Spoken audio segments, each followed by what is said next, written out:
Máximo, você me ouve? Ouço. Você me avisa quando estiver no ar, tá?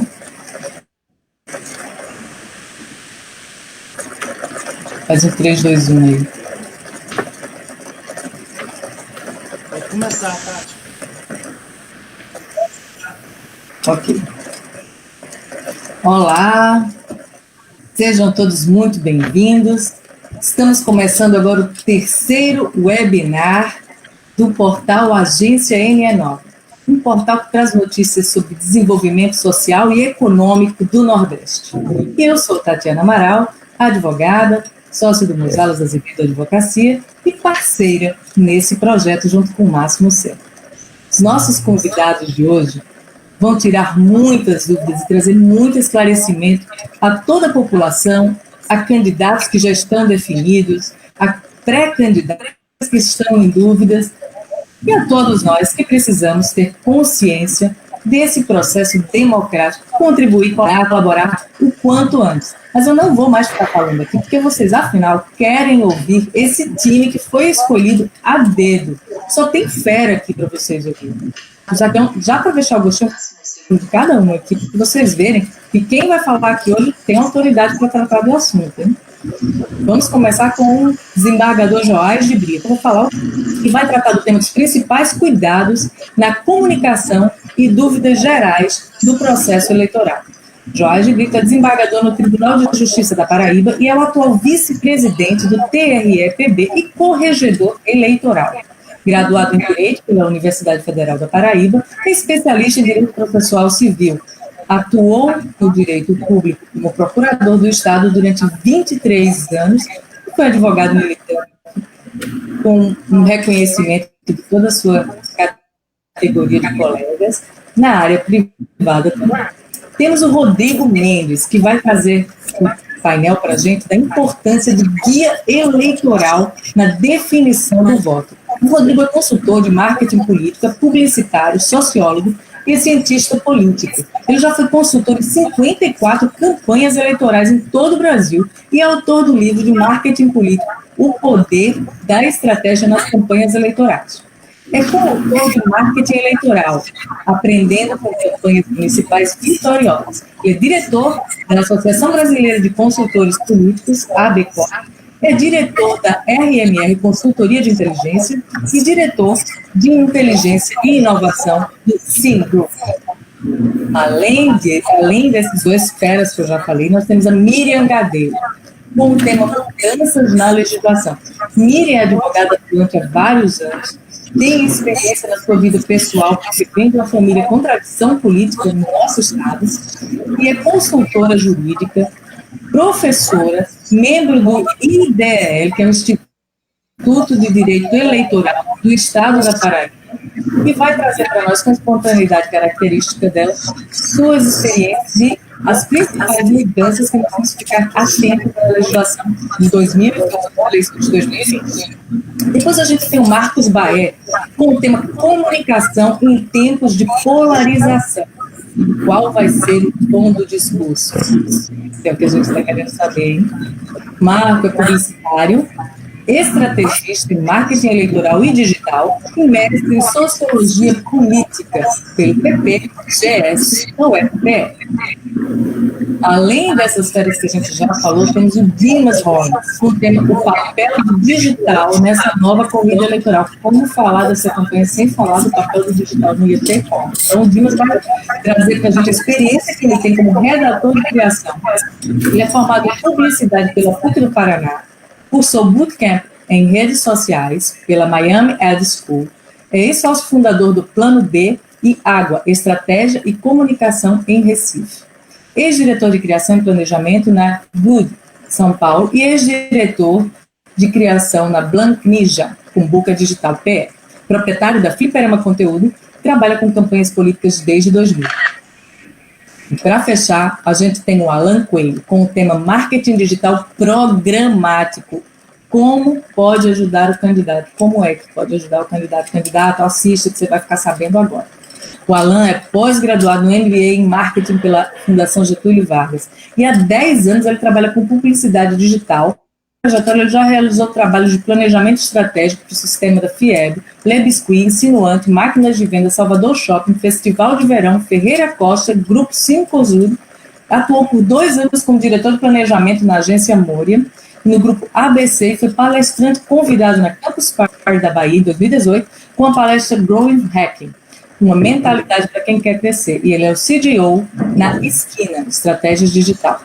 CDO é o Chief of Growth Officer, para quem ainda não está familiarizado com essas novas siglas, né? Tem CDO, CFO já é mais antigo, e a cada dia a gente está aprendendo mais. Então, você que já acompanhou até agora, já viu que tem muito a aprender com essas pessoas, aproveita e compartilha o link para que mais pessoas possam participar desse webinar e aprender com a gente. Está todo mundo aqui aprendendo, porque a lei é nova, mais de 120 artigos, vários incisos, pandemia no meio, lei de fake news para tumultuar e sendo votado. E quem vai explicar para a gente esse cenário? Nada melhor do que ele, que está por dentro desse assunto, que trabalha no tribunal todos os dias, lidando e vai provavelmente receber em suas mãos vários pedidos de impugnação para julgar se o candidato fez certo, se fez errado. Por isso que a gente vai começar já ouvindo ele. Desembargador Joás de Brito, queremos ouvir você. O que podemos esperar nessa nova legislação? Primeiro, inicialmente, Tatiana, é um prazer enorme estar aqui com vocês, participando desse seleto grupo. Cumprimento a todos, a doutora Miriam Gadelha, que também vem advogando e é militante na área eleitoral, e dizer da nossa satisfação de poder participar desse webinar. Na verdade, eu vou mais aprender com vocês, que são experts em campanhas políticas, todos, pelo que eu vi aí dos currículos, são já bem letrados nessa área de campanhas eleitorais. E o que tem de 2018 para 2020 não há uma mudança muito grande, muito substantiva. Há uma pandemia que realmente modificou muita coisa nessa eleição. Eu mesmo fui surpreendido. Eu assumi o TRE agora em março desse ano, não na expectativa de presidir uma eleição, mas de participar como corregedor e vice, que era a previsão, na verdade, que era 4 de outubro.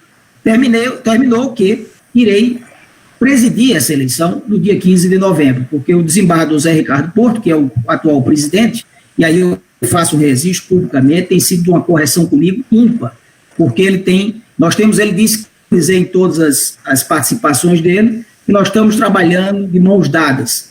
Não há um presidente, existem 2 presidentes, porque na verdade nós temos todos os projetos que para se preparar uma eleição, existe toda uma fase anterior. Eu assumi no dia 9 de março, mas os projetos já estavam andando. Então, até enquanto não foi resolvida a alteração da data da eleição, enquanto não houve, todos os prazos foram cumpridos. Alistamento eleitoral foi feito através de uma ferramenta que nós criamos, não é que criamos, nós utilizamos para facilitar, porque não podia já mais ter o contato, então foi além da plataforma que o TSE disponibilizou. Então fizemos inúmeros alistamentos, tudo seguindo o prazo, porque os prazos foram alterados após a definição das datas da eleição, que foram definidas, e todos nós sabemos que o primeiro turno ficou para o dia 15 de novembro e o segundo turno para o dia 29 de novembro. É comum a Paraíba, o TRE da Paraíba, ele lança sempre um calendário com orientações para os candidatos, bem didático, um calendário bem didático, uma cartilha que a gente chama, mas essa cartilha ainda não foi lançada exatamente porque estávamos aguardando essas alterações todas, com prazos e convenções e etc. Mas isso será lançado, já está pronto praticamente para ser confeccionado e lançado com essas orientações. Mas eu fui dar uma pesquisada para ver alguns calendários que já anteciparam. A Advocacia Pública, a Advocacia Geral da União já publicou uma cartilha já. Eu peguei uma do Espírito Santo, que é muito prática também, traz todos o que pode, o que não pode, ele vai descrevendo o que pode, o que não pode, as datas. E vou fazer aqui um breve retrospecto, da verdade, do calendário também, que é importante, você sabe que essas eleições foram adiadas com 42 dias. Então, os prazos que ainda estavam para vir ou para se vencer, esses foram adiados, todos. Os que já tinham sido vencidos, não houve renovação de prazos. Os prazos foram colocados para frente. Então, a partir do dia 11 de agosto, por exemplo, as emissoras de rádio e televisão vão ficar proibidas de transmitir programa de apresentador. Então, o apresentador que tiver, por exemplo, se tiver algum candidato, vai ter que se afastar agora no dia 11 de agosto. Qualquer um que seja pré-candidato e que tenha um programa de TV, vai ter que sair agora no dia 11 de agosto. De 31 de agosto a 16 de setembro, nós teremos a realização das convenções partidárias. E aí, sim, foi permitido, isso já é uma alteração por conta da pandemia, que elas fossem feitas de formas virtuais. Com segurança, ainda tem muita incerteza dessa questão da pandemia. O TSE, na verdade, ele vai definir algumas regras, agora em agosto, nós estávamos, quer dizer, nós não, mas os tribunais superiores estavam de recesso agora nesse período, e eles agora, certamente, agora em agosto, eles vão definir maiores detalhes. Em 26 de setembro é o último dia para registro das candidaturas, que é o início do prazo para que a Justiça Eleitoral convoque partidos e emissoras de rádio e televisão para a elaboração do plano de mídia. Após o dia 26 de setembro, aí sim, começa a propaganda eleitoral, inclusive na internet, essa propaganda que é hoje, eu acho que é o maior meio, talvez, de propaganda é a questão da internet. E essa fiscalização não é fácil. Nós temos enfrentado essa questão aí, é uma situação delicada com essa questão da desinformação, ou fake news, como diz, né? Essa questão dos robôs que existem, que estão proibidos, e que efetivamente vai ter que ter um regramento, já tem um regramento próprio. E a lei já estabelece algumas regras, alguns critérios para essas propagandas na internet.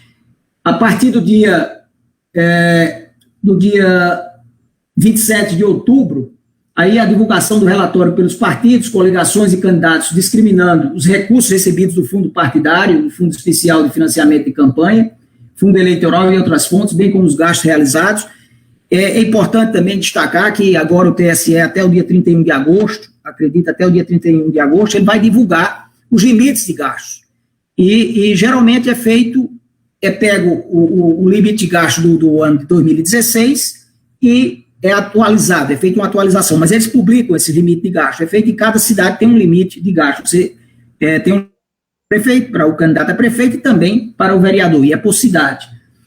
Também, no 15 de novembro, primeiro turno das eleições, depois vem o segundo turno, que seria no dia 29 de novembro, e até 15 de dezembro, o encaminhamento à Justiça Eleitoral do conjunto das prestações de contas das campanhas dos candidatos. Isso é uma coisa interessante. A prestação de contas antes dessa alteração tinha que ser feita antes da diplomação. Essa diplomação era feita no dia 18, que continua sendo, o prazo final para a diplomação dos candidatos continua sendo 18 de dezembro. Só que teve que alterar a questão da prestação de contas. Ela foi para frente.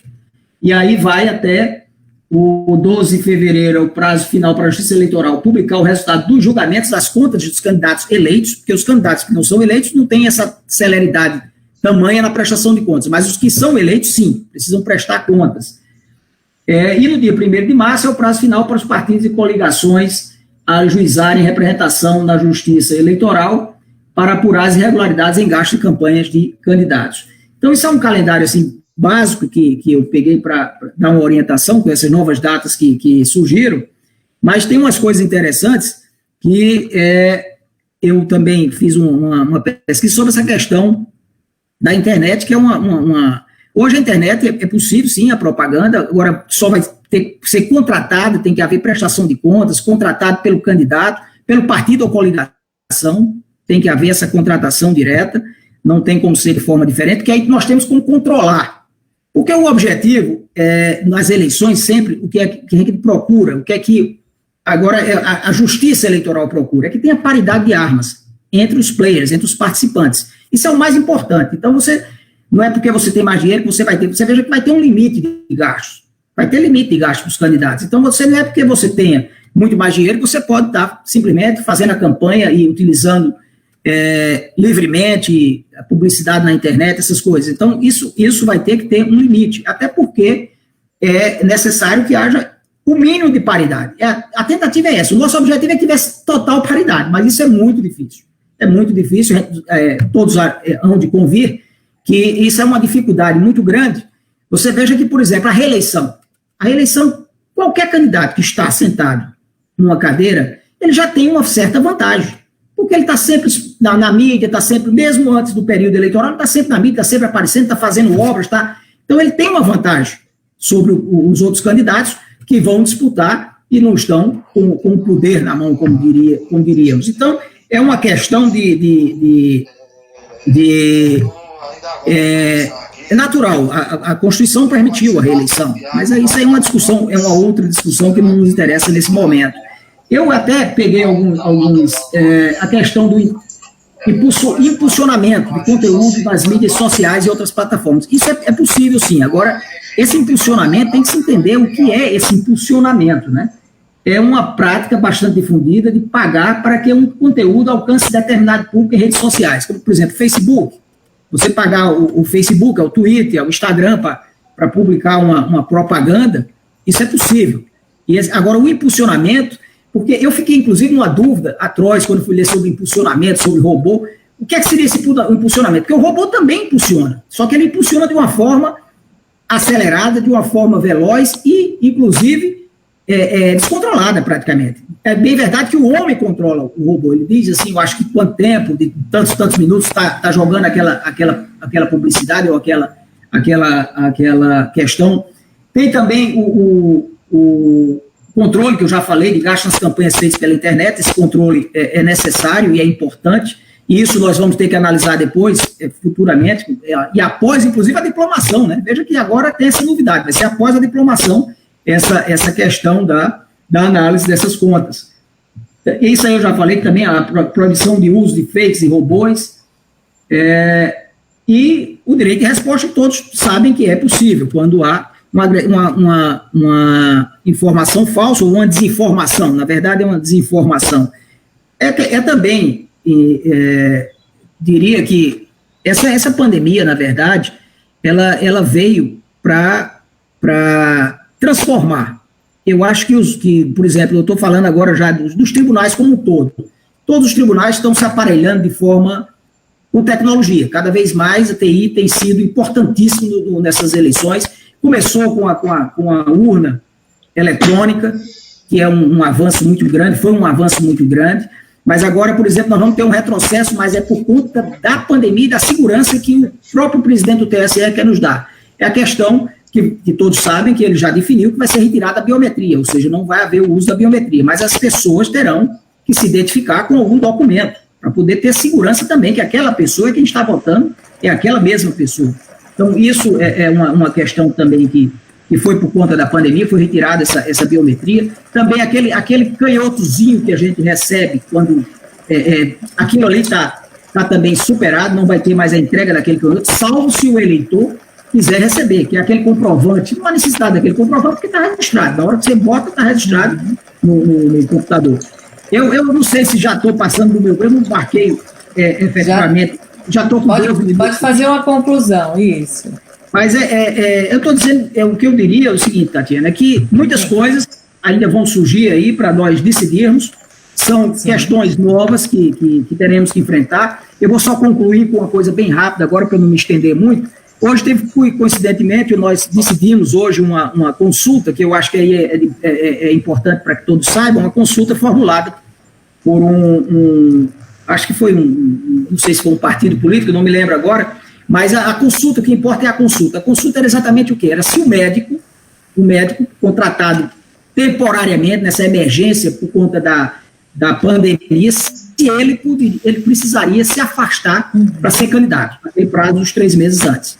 E a consulta foi respondida positivamente, ou seja, ele está, mesmo médico temporário, ele é um servidor público, ele queria vantagem entre os players. Então, por isso, hoje a resposta foi dada nessa consulta, que a consulta é de maneira genérica, né, de forma geral. Então, a consulta foi respondida dessa forma positivamente, que ele teria que se afastar. Mas eu vou agora silenciar, aguardar a fala dos demais, que eu vou aprender muito com esse pessoal que tem muita experiência com propaganda eleitoral. Obrigado. Obrigado, desembargador. É muita informação mesmo. Só essa questão da biometria que já muda. Qualquer coisa que muda, interfere numa coisa, já pode afetar uma outra também no costume das pessoas. Interessante quando se fala em paridade de armas, porque por mais que a legislação busque isso, sempre existe a destreza do atirador, né? Se a gente estiver falando de arma no sentido mais literal, de arma de combate, sempre vai existir a destreza do atirador. E falando em destreza, falando nessa capacidade de orquestrar, a gente vai ouvir agora o que é que o Rodrigo tem para falar para a gente sobre isso, porque o tema dele é fantástico, é a importância do guia eleitoral na definição do voto, ele como consultor de marketing trazendo essa abordagem. Rodrigo, e aí? Esse guia eleitoral que, em tese, é a mesma arma que é entregue para todo mundo. Como é que o marketing vai fazer mágica para essas armas dispararem diferente para cada candidato? Sim, vamos lá. Bom, primeiro, obrigado pelo convite, é um prazer estar aqui com todos, podendo bater esse papo, né, que eu acho que é um bate-papo, para a gente poder aprender um pouquinho com cada um na sua especialidade aí, né? Vou fazer aqui vamos ver se vai dar certo aqui, uma apresentação. Separei algumas informações aqui. Vamos ver se vai funcionar.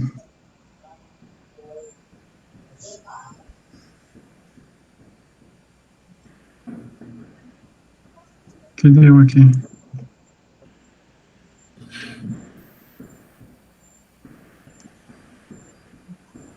A gente está vendo você ainda. Sim.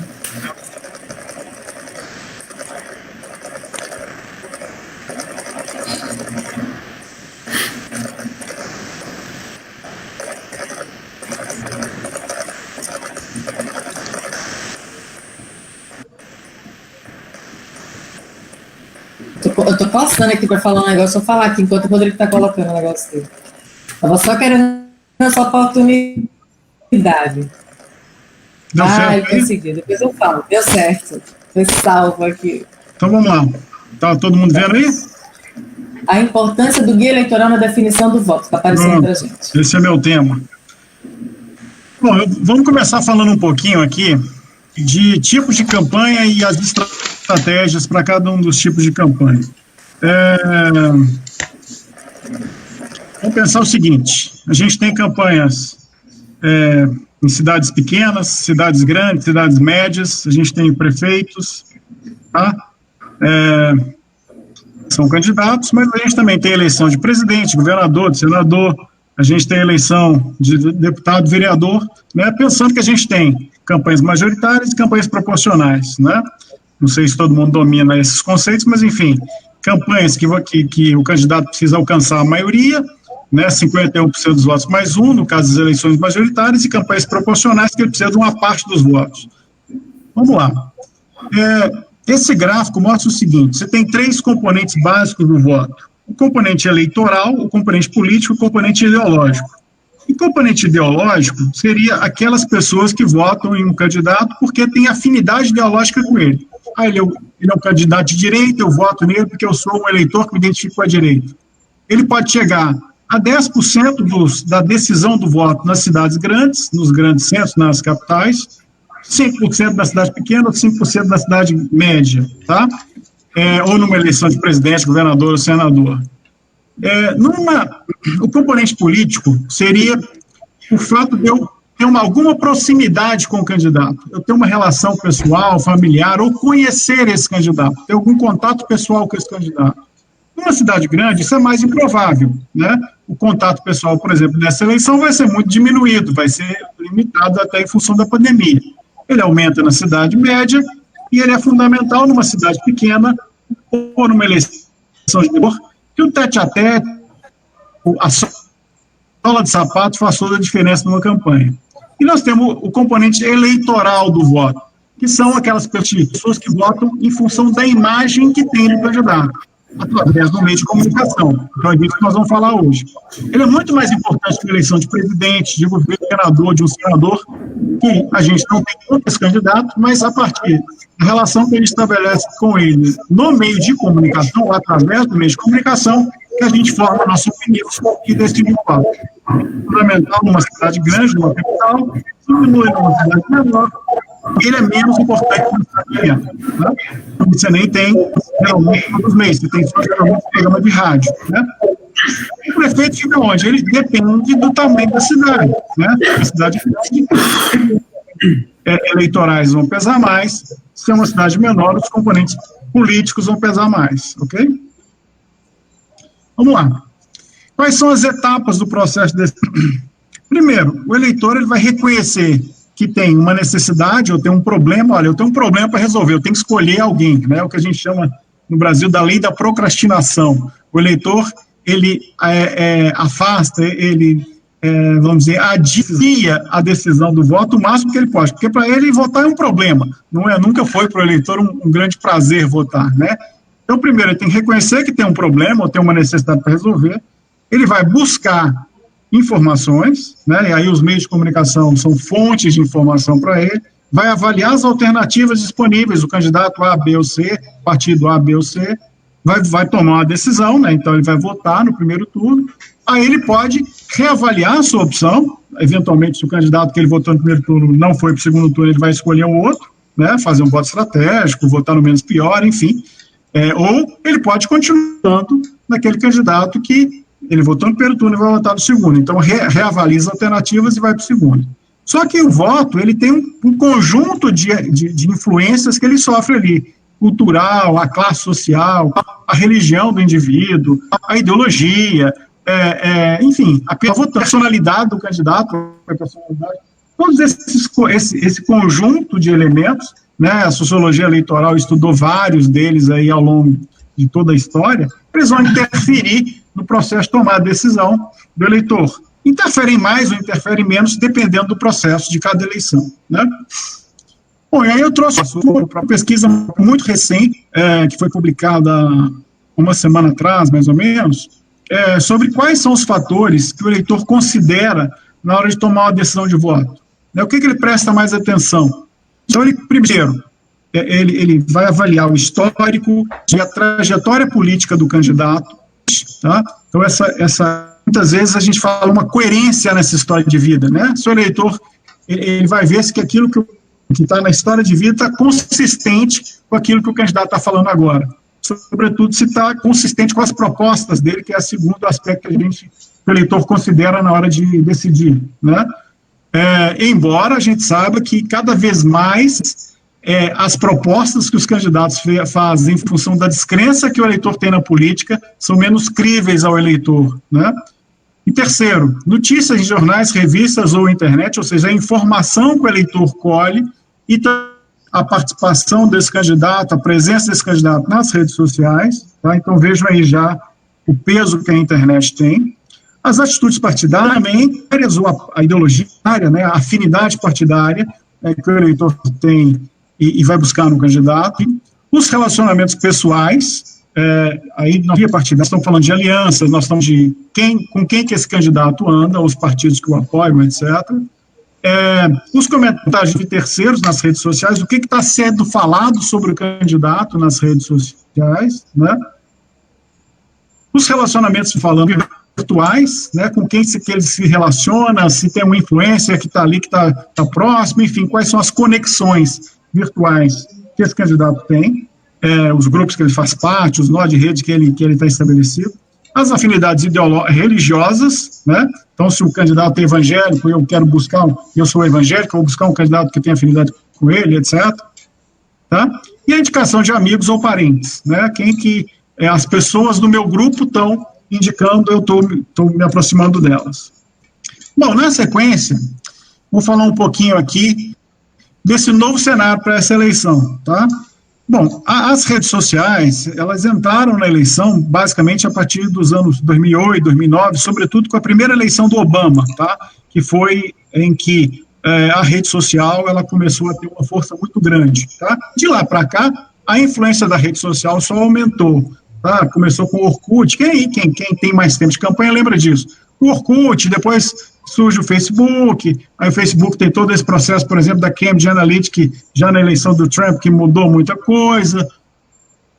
Agora, na eleição recente no Brasil, o WhatsApp, que teve um papel fundamental na eleição do atual presidente, né? Enfim, o que a pandemia e a quarentena fizeram? Elas só fortaleceram isso, e a própria legislação eleitoral teve que acompanhar todo esse processo, né? Há uma tendência de um fortalecimento das redes sociais e da eleição digital, tá? Ao mesmo tempo, a gente tem uma fragmentação de mídias, quer dizer, muitas mídias, você tem aí a TV fechada, você tem o rádio, você tem todo um conjunto de redes sociais que faz com que a audiência também seja fragmentada, e é difícil, cada vez mais difícil, a gente conseguir alcançar esse eleitor multicanal, multiconectado, cada vez mais ativo, mais conectado, com mais interesse pela política, que vem desde 2013, por exemplo, aumentando a partir daqueles movimentos de rua, o interesse do eleitor pela política aumenta, tá? Isso tudo dificulta, em alguma medida, a nossa capacidade, como consultor de marketing, de atrair, de chamar a atenção desse eleitor, né? Bom, outro dado importante aqui também é uma pesquisa do Data Senado. Quais são as principais fontes de informação do eleitor? Em primeiro lugar, o WhatsApp, olha só, 79%. Depois, a televisão, 50%. YouTube, 49%. E olha só esse dado aqui, um cruzamento dessa pesquisa, que mostra o seguinte: quanto mais alta a faixa etária, ou seja, quanto mais velho o eleitor, maior o percentual de eleitores que se informam através da televisão, e quanto mais jovens, mais se informam através do Instagram e do YouTube, né? Ou seja, isso aí mostra claramente o seguinte, que é uma mudança forte em curso no comportamento de consumo de mídia, né? As pessoas mais velhas ainda consomem muito TV e rádio, mas há uma tendência ao longo do tempo, de diminuir o consumo de TV e rádio e aumentar o consumo de redes sociais. Isso já vem acontecendo quando a gente avalia as mudanças geracionais, tá? Mais um dado aqui: como é que os eleitores se informam sobre os candidatos, né, em quem votar, quando vão escolher?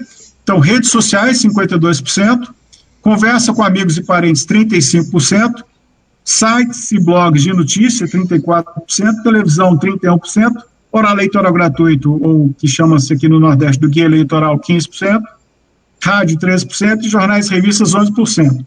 Ou seja, as redes sociais, ela está claramente posta, tá? Agora, o que a gente discutir é o seguinte: ainda tem a televisão, sobretudo no público mais velho, ainda tem um poder grande que não pode ser desconsiderado, tá? É o que a gente vai falar na sequência aqui. O que a gente sabe sobre o guia eleitoral? Que informação, que pesquisas que a gente tem sobre o guia eleitoral? Primeiro, há uma tendência, isso sempre foi assim, em função do desinteresse que o eleitor brasileiro tem por política, de haver uma audiência média baixa, tá? Ou seja, o oral eleitoral, ele tem uma audiência alta no começo, ela vai para uma vala, vamos falar assim, ela fica, a média do tempo baixa, ela tende a subir nos 15 dias finais, na última semana. Então, é um gráfico com esse formato, tá? Com picos no começo e no fim. E há uma tendência ao longo do tempo, exatamente pela fragmentação da mídia, da diminuição crescente da audiência do oral eleitoral, tá? Agora, o que acontece é o seguinte, isso também as pesquisas mostram, que para o eleitor médio, é como se a eleição começasse quando o guia começa, tá? Então, é o momento que eu percebo que eu tenho que resolver aquele problema, que eu preciso escolher alguém para votar, né? Então, aí aumenta o interesse um pouco, e vamos dizer, o elemento que marca esse início é exatamente o começo do guia eleitoral na televisão e no rádio, tá? Aí aumenta o interesse do eleitor por buscar informação, e o processo de decisão, ele se inicia. Isso aí é muito claro da gente ver, porque quando começa o horário eleitoral, geralmente começam a oscilar a posição dos candidatos nas pesquisas. Então, um começa a subir, outro começa a descer. Então, a audiência do horário eleitoral, ele vai se acumulando ao longo do processo, né? O eleitor vai assistir um programa aqui, outro programa ali, e aí vai começando a conhecer os candidatos. Muitos eleitores continuam indecisos ao longo do processo inteiro, né?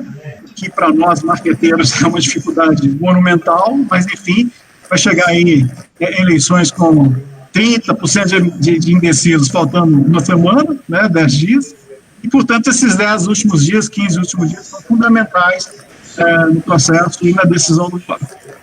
Uma coisa que é fundamental é que a gente não pode pensar o horário eleitoral, vamos dizer, o bloco de horário fixo, sem se pensar nas inserções de 30 e 60 segundos, que são os comerciais que vão ao longo da programação. Eles, na verdade, eles são até mais importantes, os comerciais, do que o horário fixo, né? Então, essas propagandas que a gente consegue colocar no meio da programação normal, que atinge, vamos dizer, o eleitor desprevenido, vamos falar assim, eles são muito mais efetivos e eficientes do que o horário fixo do dia eleitoral, tá? Tem a sua importância, mas ela é cada vez menor. E o que é fundamental para a gente fechar aqui? O fundamental é a gente pensar de maneira cross-mídia, ou seja, convergente. Eu não posso pensar que o eleitor está em uma única tela. Ele está só vendo televisão, ele está só vendo rádio, ele está só na internet. A gente tem que pensar que essas mídias têm que conversar entre si. Ou seja, eu tenho que fazer a comunicação, gerar fluxo, tráfego para a rede social, tem que fazer a rede social, gerar audiência para o programa eleitoral. Tudo tem que convergir, tudo tem que um falar com o outro, né? Então, esse é o grande desafio que a gente tem. Não acho que é só na comunicação eleitoral, na comunicação pública. É o grande desafio da comunicação atual. É pensar de maneira convergente e cross-mídia. Para terminar, o que a gente tem que fazer no guia eleitoral? Primeiro, o candidato precisa se apresentar, geralmente é assim, a gente faz uma biografia dele, competente, mostrando quem ele é, qual a sua trajetória. O candidato tem que se posicionar, ele tem que mostrar o que o faz diferente dos demais, né? O que é o elemento fundamental que eu quero que seja memorizado pelo eleitor, porque isso vai ser fundamental na decisão de voto. Ele tem que apresentar suas propostas, como a gente viu, são fundamentais, mas eu acho que de uma maneira cada vez mais minimalista, o eleitor acredita cada vez menos em propostas, sobretudo propostas mirabolantes, grandiloquentes, tem que ser proposta realista e poucas. O eleitor tem que se diferenciar, e aí é um momento na campanha que ele tem que fazer comparação, por que eu sou melhor do que meu adversário, meu oponente, naquele aspecto que é fundamental para o eleitor decidir. O candidato tem que mostrar força e volume de campanha, ou seja, tem que mostrar que ele é o candidato que vai ganhar, que a maioria está com ele, e aí é mostrar os eventos de rua, mostrar a militância, mostrar muita gente. Eu não sei como é que nós vamos resolver isso agora com essa questão da pandemia, já que não tem, a princípio, campanha de rua, né, vamos falar assim, embora tem muito candidato aí fazendo. O importante também é mostrar e fixar o número, porque o eleitor acaba votando num número, né? Então, muitas vezes, se ele não sabe o número, ele até confunde o candidato. E, finalmente, ele tem que garantir o voto. Tem que fazer com que o candidato vá votar, para que a abstenção caia, e tem que fazer com que o candidato ative o voto nele, e não no adversário. Não é isso? Bom, basicamente, eu estava pretendendo falar, o tempo é pouco, fiz uma coisa bem esquemática, bem rápida. Espero que possa ter trazido alguma informação aí que contribua para o debate. Obrigado. Sim, Rodrigo, foi ótimo, muito bom mesmo. E você trouxe a questão das idades. Quantas gerações nós estamos tendo nessa eleição aqui? Porque nós temos pessoas de 80 anos, de mais de 80 anos, que são eleitores que estão nessa disputa aí pelo voto, pessoas de 16 anos. Então a gente tem umas 5 gerações aí. Se comunicam de maneira bem diferente, que são convencidas de maneira bem diferente. Aliás, a persuasão é a pior forma de dominação, à exceção de todas as outras. Não me lembro, a frase não é minha, a frase de algum filósofo, que agora não me lembro de quem é, mas aí eu estava postando, era para falar da Cambridge Analytica, essa questão de tirar a sua autonomia da vontade, né? De existir uma ferramenta tão poderosa na persuasão que ela é capaz de tirar a tua autonomia da vontade. Será? Agora, falando em persuasão, tem uma pessoa que, olha, é difícil eu conhecer alguém que seja mais insistente para convencer alguém do que essa pessoa que eu conheço. Que está aqui, vai falar para a gente agora, ela já sabe que é com ela mesmo que eu estou falando, que ela, quando quer convencer alguém, você entrega para casa mais cedo que ela não larga o osso. Miriam Gadelha, fala para a gente aí o que você tem para nos contar. Microfone desligado. Liga o microfone. Não, gente, que eu tenho de insistente, eu tenho de distraído, então vocês podem se aproveitar disso. Boa noite a todos. Boa noite, doutor Joás, Rodrigo, Marco, Dimas, Alan, Tati, Máximo, enfim. Achei bastante interessante o tema. A gente está tratando aqui de propaganda. Melhor sem foco. De propaganda eleitoral, que é um tema muito complicado dentro da dinâmica das eleições e dentro da dinâmica do direito eleitoral. Tati disse que eu venho acompanhando isso há muitos anos e, de fato, é verdade. Eu acredito que desde 10 anos de idade eu estou acompanhando, vendo como as eleições elas se encaminham, como é que elas funcionam, mas mesmo assim eu acredito que eu não consegui ainda chegar a conclusões de bom senso, porque para mim direito é bom senso. Falando aqui como advogada, direito é bom senso. Acredito que o doutor Joás há de concordar que, em regra, não existe nada em direito que não siga uma lógica muito clara que está no Código Civil do negócio jurídico: agente capaz, objeto certo, lícito e nexo de causalidade. Mas, para mim, dentro do processo eleitoral e dentro da legislação eleitoral, existe algo muito confuso, a começar a distinção entre sistema democrático e princípios democráticos, que é algo que até hoje nós estamos tentando trazer a convergência. Nós estamos dentro de um sistema democrático, porém nós não vivemos princípios democráticos, e princípios democráticos têm tudo a ver com propaganda eleitoral. A gente vem desde que as eleições elas se tornaram, vamos dizer assim, universais. A gente tem com a Constituição de 1988, uma Constituição que traz o voto periódico, universal, uma verdadeira uma Constituição realmente democrática. E a legislação então, eleitoral ela vem se delineando desde a Constituição até agora, e aí passando pela lei dos partidos políticos, pela lei das eleições, que eu acredito que não é de conhecimento só de quem é da área do direito, mas de quem é de marketing, de quem é de publicidade, tem muita afinidade com esse tipo de legislação. Então, a gente vem passando aí por esse tipo de legislação, pela 9.504, pela lei dos partidos políticos, pela 64/90, enfim. Nós temos essa afinidade, todos nós que trabalhamos com política, que trabalhamos com, eu não vou falar nem de eleições, eu vou falar de política. Todos trabalhamos com política. E a grande problemática é como a propaganda eleitoral ela pode ser democrática. A gente vê um alinhamento da propaganda eleitoral desde a 9.504, desde a Constituição de 1988, para ela se tornar cada vez mais inclusiva e cada vez mais democrática. Eu me lembro aqui claramente das eleições quando eu era pequena, aqui em Sousa, eu estou em Sousa, né?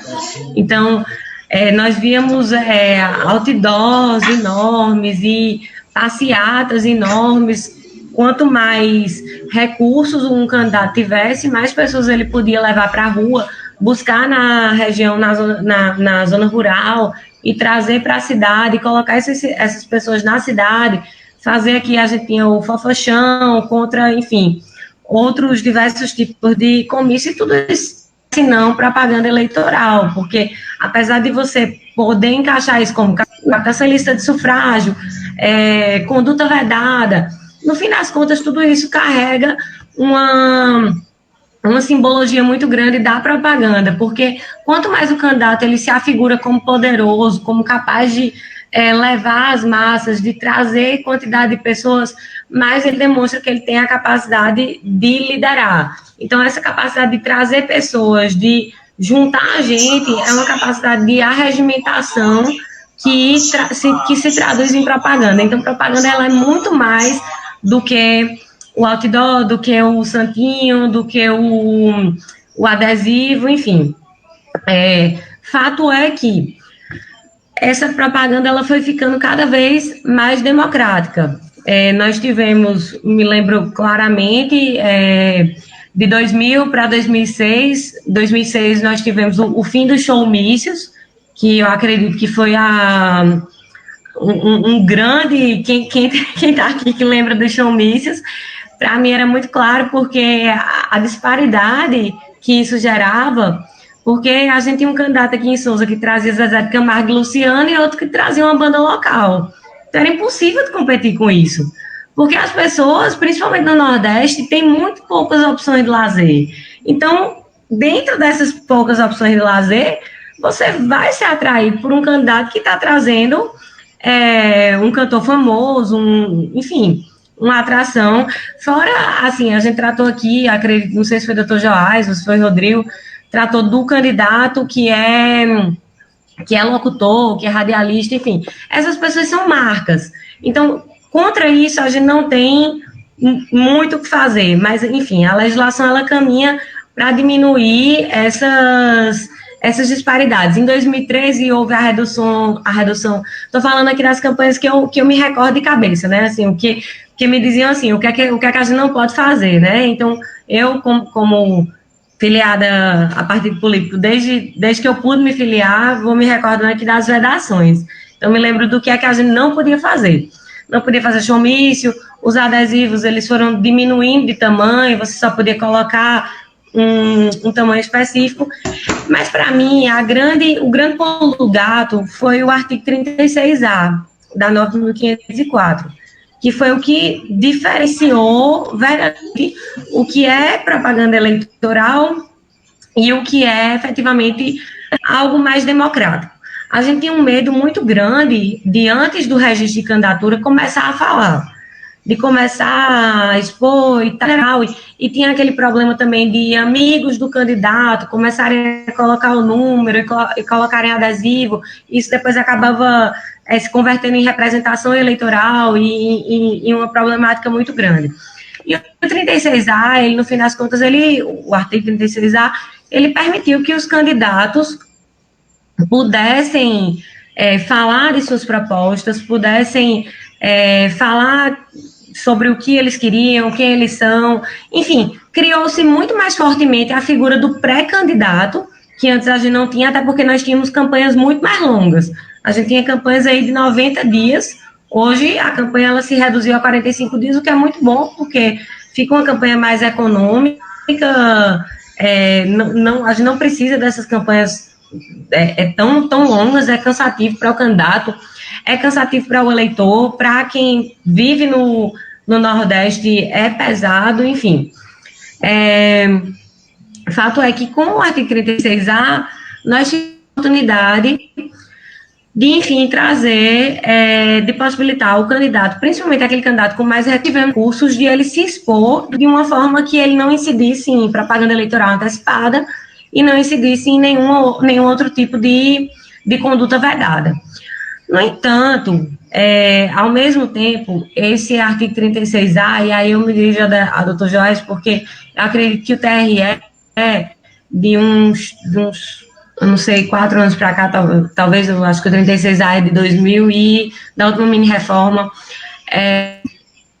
o 36A, ele acabou abrindo espaço para garantir que o candidato que tenha mais recursos, ele entre na brecha do 36A, diga que ele está só mostrando, porque o 36A, ele diz o quê? Se eu não fizer pedido explícito de voto, eu estou só demonstrando minhas qualidades e eu estou aqui dentro de uma brecha legal.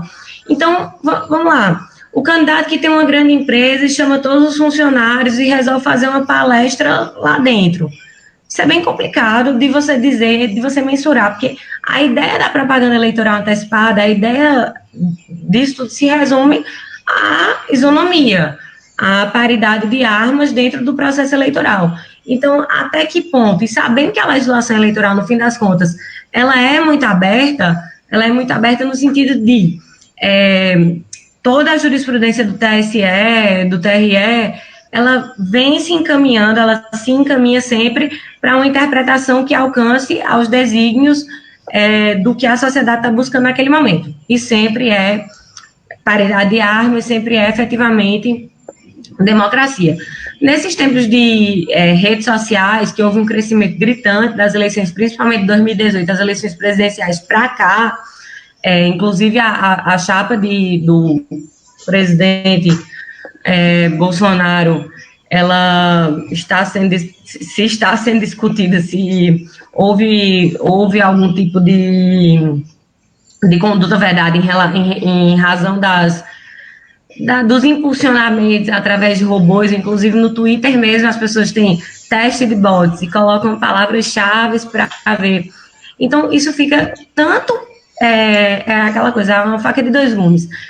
Tanto fica mais democrático, como fica mais difícil você encontrar de onde vem a causa e de onde vem também... de onde vem, se nesse tipo de propaganda por meios sociais, porque antes o que a gente tinha? A gente tem que o Estado ele tem um monopólio de rádio e televisão. Então, até pouco tempo, quem tinha rádio, quem tinha televisão, podia fazer propaganda antecipada de uma forma muito tranquila e não tinha problema nenhum. Tinha uma representação aqui, uma representação ali, e tudo isso era resolvido de uma forma relativamente tranquila. Mas hoje em dia, rede social abriu um campo muito amplo e muito democrático para que as pessoas elas exponham. Então, basta que você crie uma marca pessoal. Inclusive, tem candidatos que são marcas em si. Eles são igualmente fortes. Qual é o grande problema disso? É que isso não é tão democrático assim. E a legislação, embora a legislação eleitoral seja uma das legislações mais rápidas que a gente conhece no ordenamento jurídico, eu não tenho conhecimento, atuo em direito tributário, não existe uma legislação que seja tão rápida, né? Fora que tem as resoluções do TSE, que não tem a função típica de legislar, mas legisla muito, inclusive nessas eleições. Caso um estado ou um município não tenha condições sanitárias de realizar eleições, é o TSE que, no fim das contas, vai dar a última palavra sobre a realização de eleições nesses locais. Então, a gente tem uma legislação que é muito, muito, muito ligeira. Então, ao mesmo tempo em que a gente percebe que a rede social ela trouxe essa democratização, porque aqui eu não vou me estender nessa questão de prazos, de tudo, enfim, a gente sabe que a propaganda eleitoral ela começa após o registro de candidatura, então você, no fim das contas, quando é pré-candidato, você só pode falar de quem você é, das suas ideias, tá? E depois, no fim das contas, você só pode continuar fazendo a mesma coisa, mas pedindo voto. O 36A, ele tem essa coisa estranha, né, na música de Caetano Veloso, né? Então... mas voltando aqui, uma coisa que me deixou muito amedrontada foi... Já avisando aqui do tempo, certo? Para você ir partindo para a conclusão já. Ah, certo. Então, para finalizar, no fim das contas, trazendo essa questão, a gente saiu de uma situação em que a gente tinha rádio, TV, outdoor, showmício, e que a gente conseguiu realmente, a legislação ela conseguiu, e saiu da doação de pessoas jurídicas, sair de uma situação de propaganda eleitoral que era muito, muito, muito capilarizada na situação de recursos financeiros. E rede social está aí para usar quem quer. Mas fato é que isso não é tão verdade assim. Eu ia falar aqui da questão de Elon Musk, que disse que deu um golpe na Bolívia e dava enquanto os outros quiserem. Então, a gente sabe que por trás das redes sociais existe um poder financeiro muito grande. Então, existe também, ao mesmo tempo, uma responsabilidade muito grande, tanto de nós, operadores, quanto de quem trabalha no marketing e dentro de publicidade, e de quem está dentro do panorama eleitoral, de juízes, de desembargadores, dos tribunais, conseguir perceber a extensão da força das redes sociais dentro das eleições, porque elas não são tão democráticas assim. Quanto a gente pensa, e principalmente nesse ambiente de pré-candidatura, a gente conseguir partir para essa distinção clara entre o 36A e o abuso, efetivamente, de direito. Porque fato é que existe. Ano passado, nós visualizamos várias condutas que estavam claramente caracterizadas como propaganda antecipada, mas foram enquadradas dentro do 36A. foram caracterizadas, não, estou só aqui expondo minhas ideias, mas não é. E qual é, para mim, o grande divisor, a grande separação, o que é propaganda antecipada e o que é simplesmente uma exposição do que é o 36A, da sua demonstração, de quem você é, das suas ideias e tal, é a força do poder econômico por trás daquelas demonstrações. E aí não importa, em rede social, fora, na rua, agora a gente vai ter uma campanha muito menos... Acredito que não, sinceramente, eu acho que o povo vai sair de todo jeito, mas para quem é operador de direito, para quem está nesse processo de eleição, para continuar, para que a gente não perca esse fio de continuar acompanhando a legislação eleitoral no sentido de termos uma paridade, termos realmente eleições democráticas, e nós consigamos ver por onde está quem está financiando esses impulsionamentos, o que é que está colocando, enfim, qual é a disparidade que está colocando, mesmo de um ambiente que aparenta ser tão democrático quanto as redes sociais, quanto a internet, e, enfim, a gente já viu que não é tanto assim. Mas, me coloco à disposição para eventuais perguntas. Não quis aqui entrar no tema de tempo, de calendário, porque isso é muito fácil, qualquer um baixa na internet, mas de fazer provocações para que nós consigamos pensar e compreender melhor tanto o processo evolutivo das eleições, o processo evolutivo da democracia, onde a gente está agora, se a gente está respeitando os princípios democráticos, e para que a gente possa respeitar efetivamente os princípios democráticos. Você defende... Que assim seja. A gente mudou aqui de um panorama. Miriam fez uma linha do tempo aqui, uma retrospectiva, que até a música da campanha de Lúcia Braga e Wilson Braga eu me lembrei aqui. Já brilha o sol de um novo dia. Meu Deus do céu, como é que a pessoa faz um jingle que fica 40 anos e não acaba, né? Para mim, a melhor é de ACM em 98. Pois é, então tem uns jingles que ficam na cabeça da... Isso, às vezes a arma é mais do que dinheiro, é astúcia mesmo, é conhecer das pessoas. E nesse universo que a gente está agora, a gente naquela época, quando você era criança, quando eu era criança, era tudo em cima de carroceria de caminhonete, com camiseta de campanha, criança, adolescente, tudo junto, sem cinto de segurança, que nada, tudo cantando jingle, tudo fazendo campanha como podia. Ninguém tinha ideia da legislação eleitoral. E agora a gente tem um perfil totalmente diferente, não é, Marco? Agora a gente tem pessoas que tem, como o Miriam falou, na palma da mão, qualquer um pode pegar o calendário, qualquer um também consegue baixar na internet e ter acesso aos resuminhos, às cartilhas dos seus próprios candidatos e ficar fiscalizando o outro. Então, se antes já tinha uma disputa de jingle, de camiseta, agora é a lei, aos amigos, a campanha, aos inimigos, a lei. Nesse mundo de polarização, Marco, você vai conseguir explicar para a gente como é que a gente vai viver essas eleições? O Marco estava com um desafio aí com o som dele, que toda vez que ele ligava o som, o microfone caía, e quando para ligar o microfone ele tinha que sair e entrar de novo, mas vamos ver se a gente consegue ouvir. O microfone está desligado. Ele acabou de avisar que caiu o microfone. Vocês conseguem me ouvir, não? Agora sim. Sem áudio. Vocês conseguem me ouvir? Tá, eu fiquei...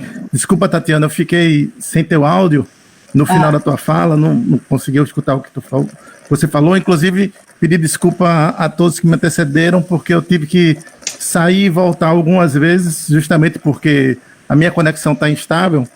Parece que a única coisa realmente democrática no Brasil é a internet, né? Que é ruim igualmente para todo mundo. Né? Ela não discrimina regiões nem classes sociais. A gente está escolhido cada um num dia para ter uma conexão ruim. Hoje foi meu dia. Então eu vou aproveitar essa janela de conexão boa que eu estou tendo aqui agora, tentar ser rápido, né? Para apresentar as minhas considerações sobre o tema que me coube, que foi o tema da polarização. A gente, assim, a polarização, a ciência política, ela tinha uma regra de ouro, tá certo, que foi criada na década de 50 ainda por um economista chamado Anthony Downs, em que ele falava que quem definia eleições era o eleitor mediano, tá certo? Então, existia uma tendência de aglutinação à direita e à esquerda, né, dos eleitores ideologicamente definidos, digamos assim, mas quem definia a eleição eram os eleitores medianos, que flutuavam entre uma posição ou outra a depender da dinâmica daquela determinada eleição. Isso foi uma tese que predominou durante muito tempo, no Brasil, largamente aceita pela academia. Eu faço campanha há muito tempo, fiz campanha em praticamente todos os estados brasileiros, fiz algumas campanhas presidenciais que essa teoria norteava um pouco na nossa estratégia. Fiz campanha presidencial na Argentina também, onde a gente utilizou essa teoria para definir a estratégia estabelecida lá, mas que parece que houve uma certa mudança de comportamento do eleitor em relação a essa teoria do voto mediano a partir de 2014. Né? Eu trouxe uns gráficos aqui para compartilhar com vocês, com todo mundo que está nos assistindo de casa, para poder analisar essa opinião. Deixa eu tentar compartilhar aqui, se minha internet permitir.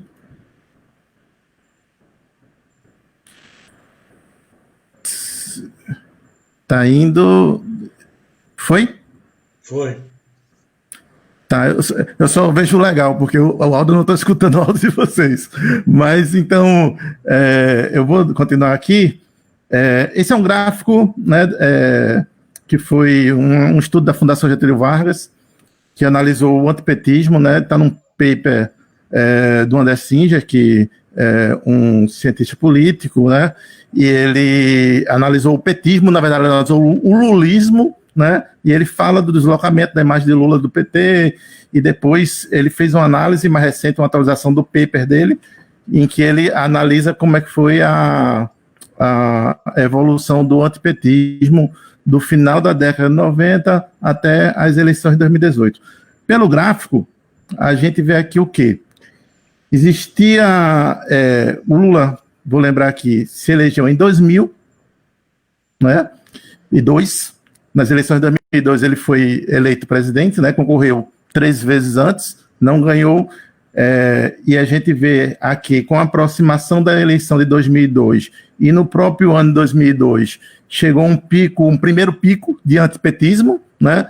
Quem acompanhou as eleições naquela época vai lembrar que existia muita contra-propaganda que dizia que o dólar ia explodir, que os investidores iam sair do Brasil se o Lula ganhasse, tentando colocar ele como um eleitor, um candidato radical, né?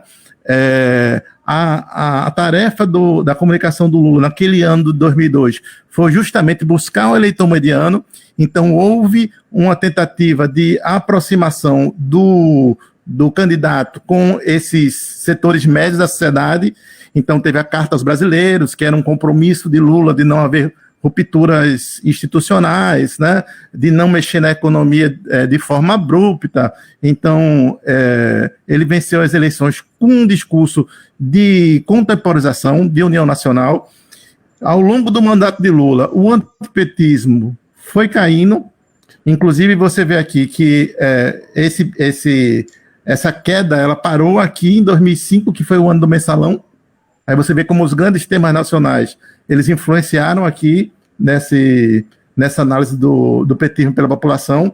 Aí, mas o segundo gestão de Lula já foi uma gestão bem mais tranquila do ponto de vista político e mais bem sucedida do ponto de vista econômico, então foi fazendo com que o antipetismo fosse caindo, tá certo? E se a gente comparar isso com o gráfico do petismo, ou seja, daquelas pessoas que admiram o PT, Lula e o PT como projeto de país, você vê que algumas pequenas variações, teve uma queda no mensalão em 2005, mas depois voltou a um patamar médio, não variou muito, e aí, ao final do governo Lula, aqui próximo de 2010, foi o ponto mais baixo dentro do período, né, de governo do PT, em que o prestígio do PT estava alto e o antipetismo estava muito baixo. Com a eleição de Dilma em 2010, a gente nota que já o comportamento do antipetismo ele veio numa crescente praticamente contínua, né? O gráfico é quase linear aqui, tem um pequeno platô aqui em 2012, mas fora isso você tem um gráfico de crescimento muito acentuado. O debate da ciência política tem analisado que esse comportamento muito em função da pouca habilidade da ex-presidente, né, na política, né, a gestão também com muitas dificuldades de lidar com a economia. A gente teve problema sério de câmbio, a gente teve grandes altas de tarifas de gás de eletricidade, então tudo isso foi criando esse comportamento do eleitor, que culminou aqui ao final de 2015, chegou no seu ápice, que aí foi quando a gente começa com mais força o processo de impeachment, o final do processo da Lava Jato. Então o antipetismo cresceu de forma exponencial, paralelamente na construção de uma direita no Brasil, que era uma direita que até então tinha muito pouca representatividade. A gente, apesar de que o discurso da polarização entre PT e PSDB tentava colocar o PSDB no espectro da direita, né, do campo ideológico, mas a gente sabe que o PSDB é do campo está mais no centro-direita, dependendo da dimensão que a gente analise, né, se é a dimensão econômica, social, dos costumes.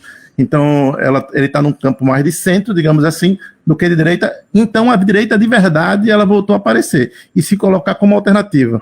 Porque, paralelo à destruição da imagem do PT como alternativa de poder, houve também um crescimento da direita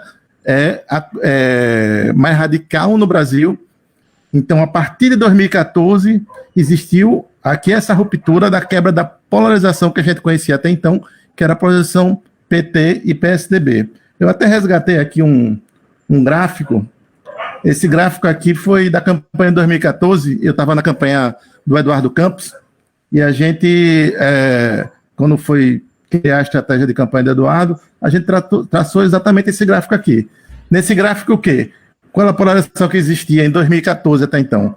Era o PT se posicionando na narrativa dele como um partido mais preocupado, mais ligado ao social, ao mesmo tempo um partido que defendia que o Estado precisava ser grande, que eu precisava estar dentro dos diversos setores da economia para poder atender essas demandas do social que ele defendia, enquanto o PSDB foi colocado como um partido socialmente pouco sensível e, ao mesmo tempo, ele defendia no seu discurso de que era preciso menos Estado, né? Era preciso ter, como é que se diz, o discurso liberal mais clássico, né? Um Estado mais enxuto para poder o mercado crescer e começar a se desenvolver por si só.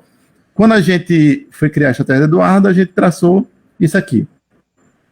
A gente posicionou o Eduardo no campo do mais social, ou seja, como uma alternativa de poder tão ou preocupado com os mais pobres, que mais precisam, quanto o PT, mas com menos Estado. Era um discurso de Estado necessário, nem era o Estado máximo, nem era o Estado mínimo, mas era um Estado necessário, e ao mesmo tempo a gente traçou, para tentar quebrar a polarização que já existia entre PSDB e PT, a gente traçou uma nova dimensão da narrativa que a gente iria construir, que é a narrativa de gestão, que não adiantava o Estado ele só poderia ter o tamanho correto se ele fosse bem gerido.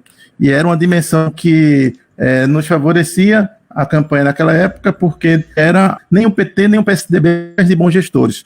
Eles já tinham governado o país, né, anteriormente, o PT estava no governo, o PSDB tinha tido os 8 anos com o Fernando Henrique, mas ele não saiu de lá com... a grande marca do Fernando Henrique ainda era o Plano Real, né, a transformação, o fim da inflação, mas ele não tinha uma marca de boa gestão. E o PT, ele também não tinha, muito menos, não tinha com Lula. Ele era considerado um bom presidente, mas não era visto como um grande gestor, e muito menos com Dilma. E com essa marca ela ficou mais prejudicada para o PT ainda no governo Dilma, do ponto de vista da gestão. Então a gente tentou estabelecer uma nova narrativa uma nova dimensão da narrativa, uma nova variável, que era o eixo da gestão. Então, a construção de um Estado eficiente, que ele tivesse um tamanho necessário, que fosse voltado para atender as demandas sociais dos mais pobres, mas, ao mesmo tempo, fosse,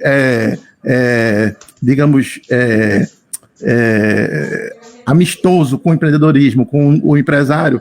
Então, essa era a narrativa. Eu resgatei esse gráfico porque foi uma primeira tentativa de quebra de polaridade, né, na campanha de 2014. Infelizmente aconteceu o acidente com o Eduardo, acho que todos devem lembrar, e a campanha dele se encerrou antes mesmo de iniciar oficialmente, né, antes mesmo de começar a guia eleitoral e começar as etapas formais da campanha. Mas a gente estava desde 2013 trabalhando na pré-campanha dele, criando a estratégia e criando o posicionamento dele também nas redes sociais, né? Foi uma eleição que teve uma primeira relevância, digamos assim, das redes sociais. Ela passou a ser mais notada. A gente investiu muito no crescimento do Eduardo nas redes sociais, tanto é que ele foi o primeiro pré-candidato a chegar a 1 milhão de seguidores no Facebook, que então era a rede mais popular do Brasil, com mais usuários ativos. Então, era uma estratégia traçada naquela época para uma quebra de polarização, porque a polarização que a gente tem que entender, ela sempre houve do ponto de vista político, tá certo? É comum, se a gente resgatar a história da política brasileira, a gente vai ver que desde Vargas existe uma polarização muito forte na política brasileira, tá certo? Durante a própria ditadura militar, apesar das restrições democráticas, o próprio bipartidarismo, ela estabeleceu dois polos muito claros, né, de quem defendia a volta da democracia e quem estava com o regime. Depois, com a redemocratização, você houve um pluripartidarismo inicial, mas que não se transformou num digamos assim, numa pluralidade de ideias, tá certo? Que pudesse conduzir polos mais diversos entre o eleitorado. A gente não teve no Brasil, por exemplo, um viés de trabalhismo muito forte, apesar de que o PT teve essa origem, mas ele não se consolidou como um partido no modo do trabalhismo europeu, inglês, alemão. É um partido que rapidamente se converteu para um formato mais tradicional de partido. Por outro lado, nossa social-democracia é diferente da social-democracia. Então, a gente pode dizer que o Brasil, da redemocratização para cá, se posicionou sempre dentro do centro para a esquerda. Não é? A direita era uma direita envergonhada, porque carregava consigo a herança da ditadura, não é? Era acusada de todos os tipos de crime, e pela primeira vez um expoente, né, desse campo, ele começou a construir um projeto de poder e conseguiu ganhar a eleição através da quebra da polarização, da destruição da polarização anterior que nós tínhamos entre PT e PSDB por meio da Lava Jato, né? Que eu não entendi quem é essa pessoa. Assim, as duas forças políticas e qual pessoa? eu não consigo ouvir, vocês estão falando, não consigo ouvir. Ser filho, era Eduardo Campos. Eduardo Campos, né? Ah, tá bem. Eu vou interrompe e volto, Tatiana, para poder escutar vocês. E você consegue mandar uma mensagem aqui para você. Você lê a mensagem? Será? eu não consigo escutar você. Apareceu o máximo agora no chat aqui, né? Foi no chat. Vou colocar aqui, falta 1 minuto, na verdade. Lê mensagem. Falta sim, tá certo. 1 minuto, foi muito, né? Só falta. Eu vou concluir, então, dizendo a vocês o que é que eu diria para vocês sobre as eleições desse ano. É muito difícil. Eu estou acompanhando em alguns municípios que a gente está fazendo pré-campanha, eu estou acompanhando pesquisa, mas ainda é muito cedo para afirmar se vai ter um deslocamento do eleitor mediano de volta ao centro, tá certo? Hoje o eleitor mediano, ele está ainda com comportamento à direita, mais conservador, mais alinhado com o pensamento conservador, apesar da desaprovação do presidente Bolsonaro. A queda da aprovação dele não significou uma mudança de comportamento do eleitor. É isso que a gente tem visto nas pesquisas qualitativas, em alguns estados, em alguns municípios em que eu estou participando. Então, eu não saberia responder a vocês se vai haver uma volta ao centro do eleitor médio, né? Tradicionalmente, a gente tem cerca de 30% à esquerda, 30% à direita, 20% a 30% de cada lado, e a gente tem em torno de 40% a 50% do eleitor médio. Isso é histórico brasileiro, é isso. Foi quebrado com essa eleição do campo conservador, o crescimento do campo conservador e com o crescimento do antipetismo, que virou uma coisa meio anti-esquerda. Se o eleitor vai voltar a ter um comportamento mais moderado, querer uma apaziguação do clima político, ou se vai haver mais acirramento, a gente precisa esperar um pouco para ver. Ainda não existe uma tendência clara. Eu não saberia dizer a vocês se vai ser um comportamento transversal no país todo ou se vai mudar de acordo com cada localidade. A gente esperar a campanha em si para poder ter um cenário mais claro para todo mundo. Muito bem. Gostei Obrigada. muito, viu? Foi ótimo. Obrigado. Eu vou sair e voltar para recuperar meu áudio, tá? Tá certo, vai e volta. Muito interessante essa exposição do Marco. Como cada painel está trazendo um assunto totalmente diferente do outro, enquanto o Marco está voltando aí, um aspecto do comportamento do eleitor, Marco, é que, assim, não está em um dos polos, você está errado. É xingamento. Se você estiver pensando, se você estiver decidido, se você estiver analisando, já é xingamento. Já tem um monte de xingamento para todos os lados. E o que nós podemos perceber nesse mundo novo, é tão fácil você guardar o que as pessoas fizeram, porque elas escreveram na rede, está lá, ou tem como outra pessoa guardar, mesmo que ela pague, porque está filmado em algum lugar, porque está em algum meio de fácil acesso virtual, aliás, digital, é que os eleitores estão tendo a cobrança desse comportamento que ele está expondo, né? Se é polarizado para um lado, se é polarizado para o outro. Eu costumo dizer que a incoerência é pior do que o próprio pecado. Então, você tem que ficar mantendo essa coerência com a tua posição política, às vezes mais polarizada, até quando não concorda com a situação, mas só para não descolar daquele bloco. E aí, Dimas, como é que a gente faz o papel do digital como esse arquivo, essa memória infinita que joga na sua cara de volta tudo que você fez contra você, e aí você, eleitor, vai ter que se explicar, você, candidato, vai ter que se explicar como é que a gente está vivendo, como é que a gente vai sobreviver a essa eleição digital. Boa noite a todos, aqui os participantes do webinar, quem está assistindo aí. Queria também agradecer ao Máximo, ao pessoal aí do portal pelo convite, pela oportunidade. E, assim, o bacana que a gente está vendo aqui foram viés completamente diferentes, né, que a gente está falando. Primeiro, o pessoal eu acho que a gente está diminuindo em grau de seriedade, né, falou os mais sérios, né, o pessoal da lei, depois falou o pessoal da estratégia, depois, agora chegou na hora uma parte que, assim, a gente considera até um pouco mais divertida, porque eu sou um profissional de criação, apesar de eu trabalhar também com planejamento e como diretor de criação, eu sou redator de origem.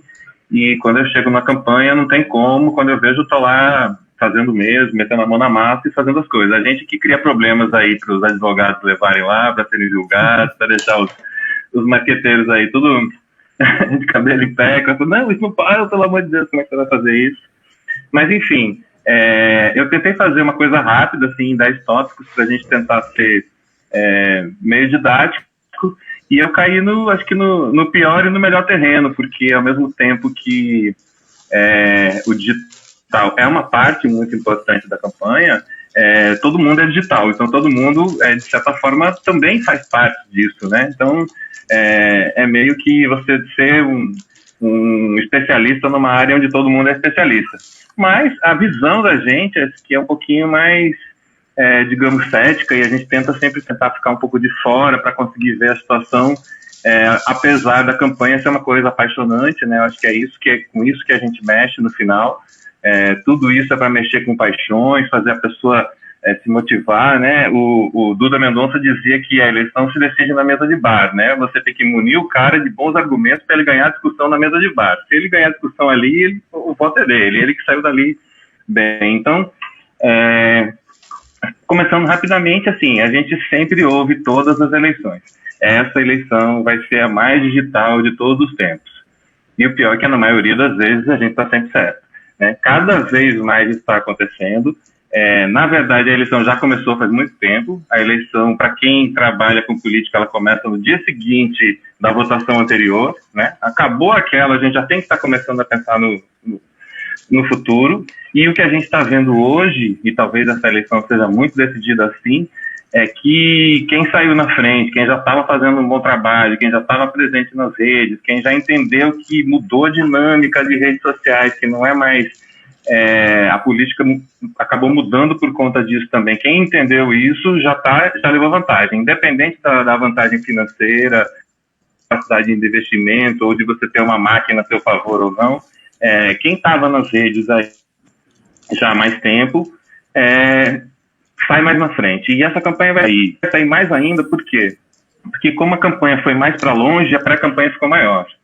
Então, a pré-campanha também, muitas vezes, não, pré-campanha, a grana é curta, mas que não sei o quê, na campanha mesmo que a gente vai... às vezes, quando chega a campanha, já foi, você não alcança mais a pessoa que já passou, não dá mais tempo, o tempo é muito curto para você reverter cenários muito grandes. A gente já viu aí, quem trabalha com campanha política, quem acompanha, já viu viradas históricas, né, e tal, e eu acho que isso é uma coisa que tende a acontecer menos, né? A menos que tenha esses fenômenos aí que são os que a gente diz que estão de fora da política. Mas, enfim, essa campanha vai ser mais digital porque a gente não sabe como vai ser, existe uma incerteza muito grande, porque, assim, nós estamos vivendo um quadro de retomada. As pessoas estão começando a querer levar uma vida mais normal, tem gente que já está levando, como se nada estivesse acontecendo, mas... isso a gente não sabe. E se tiver uma segunda onda que nem a votação, por exemplo, vai ser presencial? Enfim, são fatores extracampo que a gente também vai ter que ir lidando. Mas, tal, é inevitável que as pessoas estejam mais online. As pessoas estão mais em casa, as pessoas estão com mais tempo, as pessoas estão passando menos tempo no trânsito, enfim, uma série de fatores, né? O consumo de streaming, a produção de conteúdo, né? Hoje somos todos produtores de conteúdo, estamos aqui, só com basta uma webcam, nós já somos produtores de conteúdo. Então, eu acho que essa mudança vai fazer dessa a eleição mais digital de todas. Principalmente porque, assim, a gente vai acabar substituindo, né? Quem é que vai ficar bancando comícios, arriscando pessoas a criar aglomerações, e se eu posso reunir milhares de pessoas numa live, né? Algumas lições que a gente aprendeu aí até com o próprio Bolsonaro, né? Por que ele iria precisar fazer um evento se ele podia ligar uma câmera lá com a tabuazinha dele, com o pote de requeijão e tinha 1 milhão, 2 milhões de pessoas assistindo? Então, eu acho que o digital é cada vez mais presente na eleição, porque o digital está cada vez mais presente na nossa vida e isso é uma consequência direta uma coisa da outra. A segunda coisa que eu queria falar é que o digital é muito mais do que o social. A gente fica muito focado e vê muita gente preocupada, meu Facebook, meu post de hoje, eu preciso fazer 3 posts, e eu vou funcionar, e eu não vou funcionar. Sim, mas, assim, rede social é só um pedacinho, né? O próprio WhatsApp, ele nem é considerado uma rede social tão formal como YouTube, como Facebook, que nós temos gráficos, nós temos toda uma série de informações e insights a partir do comportamental. O WhatsApp, você tem uma vaga ideia quando aquele negócio que você mandou aqui no grupo da política chegou lá no grupo da sua tia, do futebol, não sei da onde, que aí você tem uma ideia que isso está rodando, mas você não consegue mensurar e ter esse domínio total como você tem em algumas redes. Então, eu acho que a presença toda, né, tanto na publicidade, que agora está maior ainda, com as programáticas, que eu acho que é o que o Alan vai acabar falando um pouco depois, né? A gente está aí sendo mapeado constantemente, o que a gente pensa, o que a gente fala, onde a gente clica, as pessoas estão sabendo por que você comprou, volta ali de novo para fazer você comprar. Então, isso certamente vai funcionar também para fazer você votar. O próprio trabalho com influenciadores, né, que começou com uma grande... o digital começou copiando muito a mídia tradicional, né? Então, os grandes influenciadores começaram a ser quem já era artista, quem era famoso, quem era não sei o quê, mas hoje você chega no ponto que o grande influenciador já nasceram, uma nova geração de grandes influenciadores digitais, tá aí o Felipe Neto da vida para mostrar isso pra gente, mas ao mesmo tempo, existe uma importância muito grande do micro-influenciador. O cara que tem ali entre 1.000 e 10.000 seguidores, mas que tem ali os caras que acreditam nele, que ele lidera um grupo, ou que ele representa um movimento, ou que ele representa um bairro, uma comunidade, um segmento, enfim. Então, a lógica também, a gente tem que abrir um pouquinho e ir além só do Facebook, Instagram e afins, né? Outra coisa que eu queria falar, que uma coisa que a galera fala muito, né, o conteúdo é rei, né? Que o conteúdo realmente ele prevalece, né? O jingle que a gente não esquece, aquela campanha que você não esquece, ou então um posicionamento, aquela frase, aquele negócio. Mas o que aconteceu? Nós éramos um grande império todo, o império da comunicação, que foi dividido agora em vários territóriozinhos. Então, o conteúdo é rei no WhatsApp, não quer dizer que ele vai ser rei no TikTok. O que funcionou na televisão não quer dizer que vai funcionar no YouTube.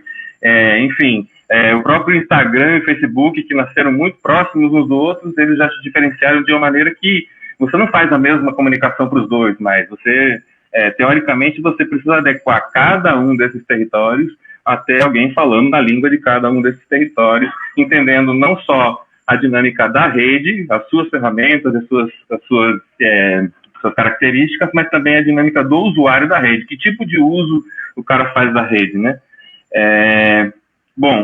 Uma das coisas que a gente viu aí é que o YouTube era muito, muito usado para as pessoas ouvirem música. Então, o que o YouTube fez? Falou, não, vamos ouvir em outro lugar? Não, eu vou ter o YouTube Music aqui dentro, eu quero que vocês fiquem aqui dentro. Então, essa adaptação também, as redes, elas são criadas com um objetivo e com uma linguagem, mas os usuários fazem isso de uma coisa muito mais dinâmica e isso acaba virando outra coisa.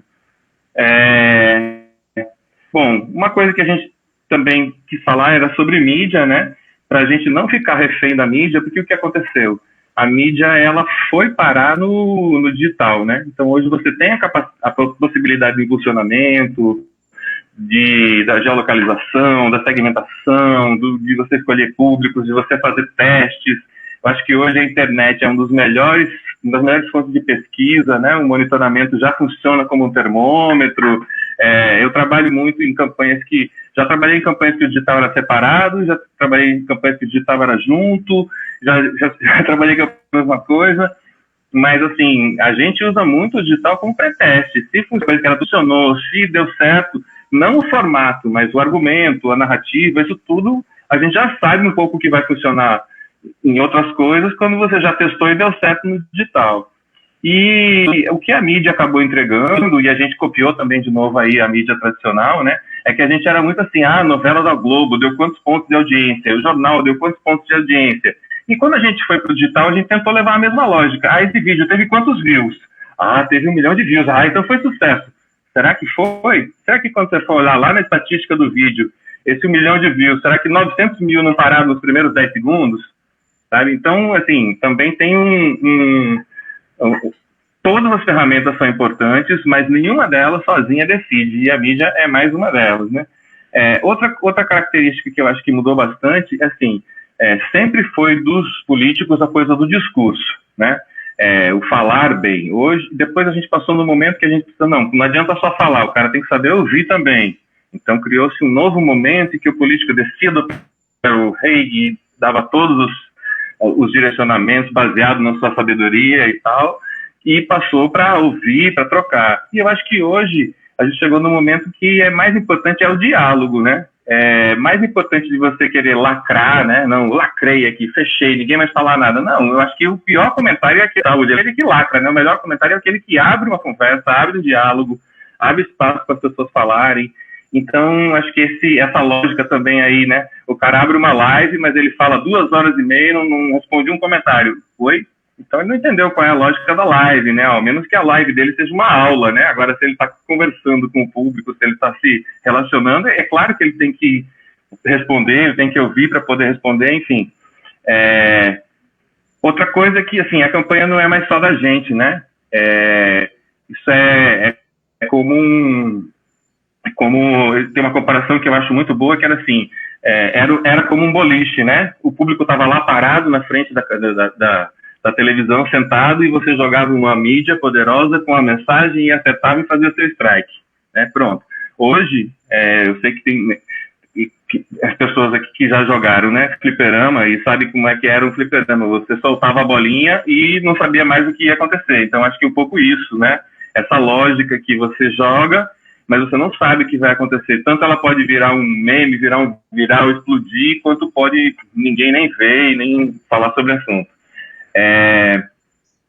Essa coisa que o Baé falou agora um pouco, a coisa dos extremos, né? E até a Tatiana reforçou, é assim, é confortável você estar no extremo, porque tá todo mundo gritando, é como você tá numa torcida, né? Você entra num jogo, tá todo mundo gritando, e você grita também e tal, e você se sente parte, e você tá útil, e hashtags e tal.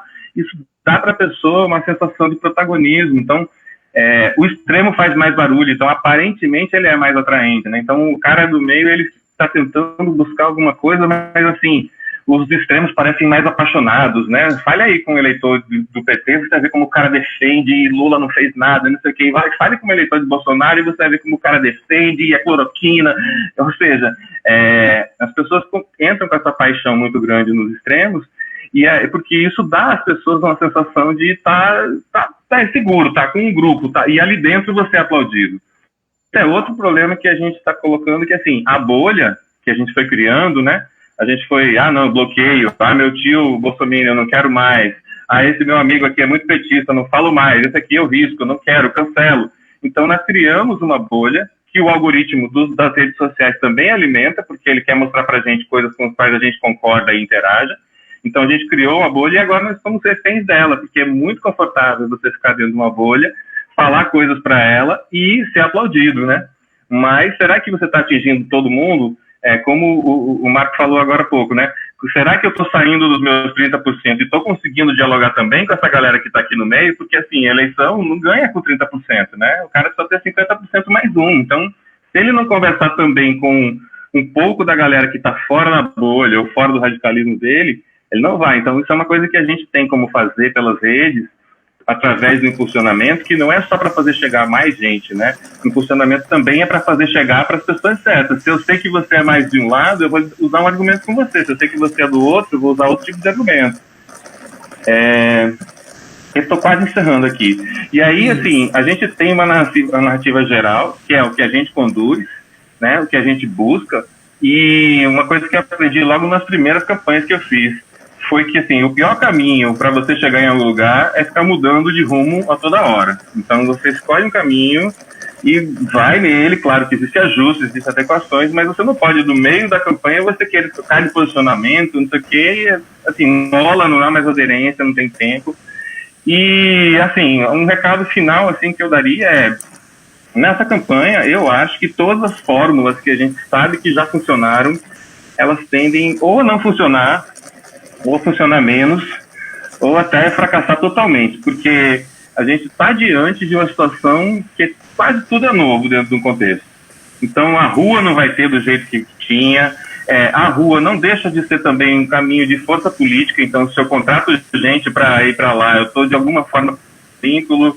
Se eu mobilizo gente, isso movimenta também grana, poder, enfim, e essa mobilização talvez não aconteça nas ruas, e algumas coisas que funcionaram muito em outras eleições talvez não funcionem nessa.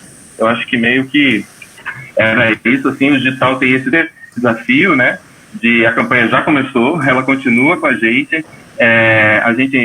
sabe que tem as regras, que não pode dizer o número, não sei o quê, mas não é isso que decide. Acho que saber o número é uma informação final, né, a pessoa já fez toda a propaganda e fala, agora você pode dizer seu número. Sim, né, essa propaganda já está feita, né, então ainda está meio não demarcado esse território, mas eu acho que o digital é fundamental, porque até começar a campanha vai ser curta, como a gente viu aqui no começo o Rodrigo falando, a gente também tem um pouco menos de audiência já de TV, tem um pouco menos de importância, mas ao mesmo tempo os comerciais ganharam em espaço. Antigamente era o guia que era mais importante.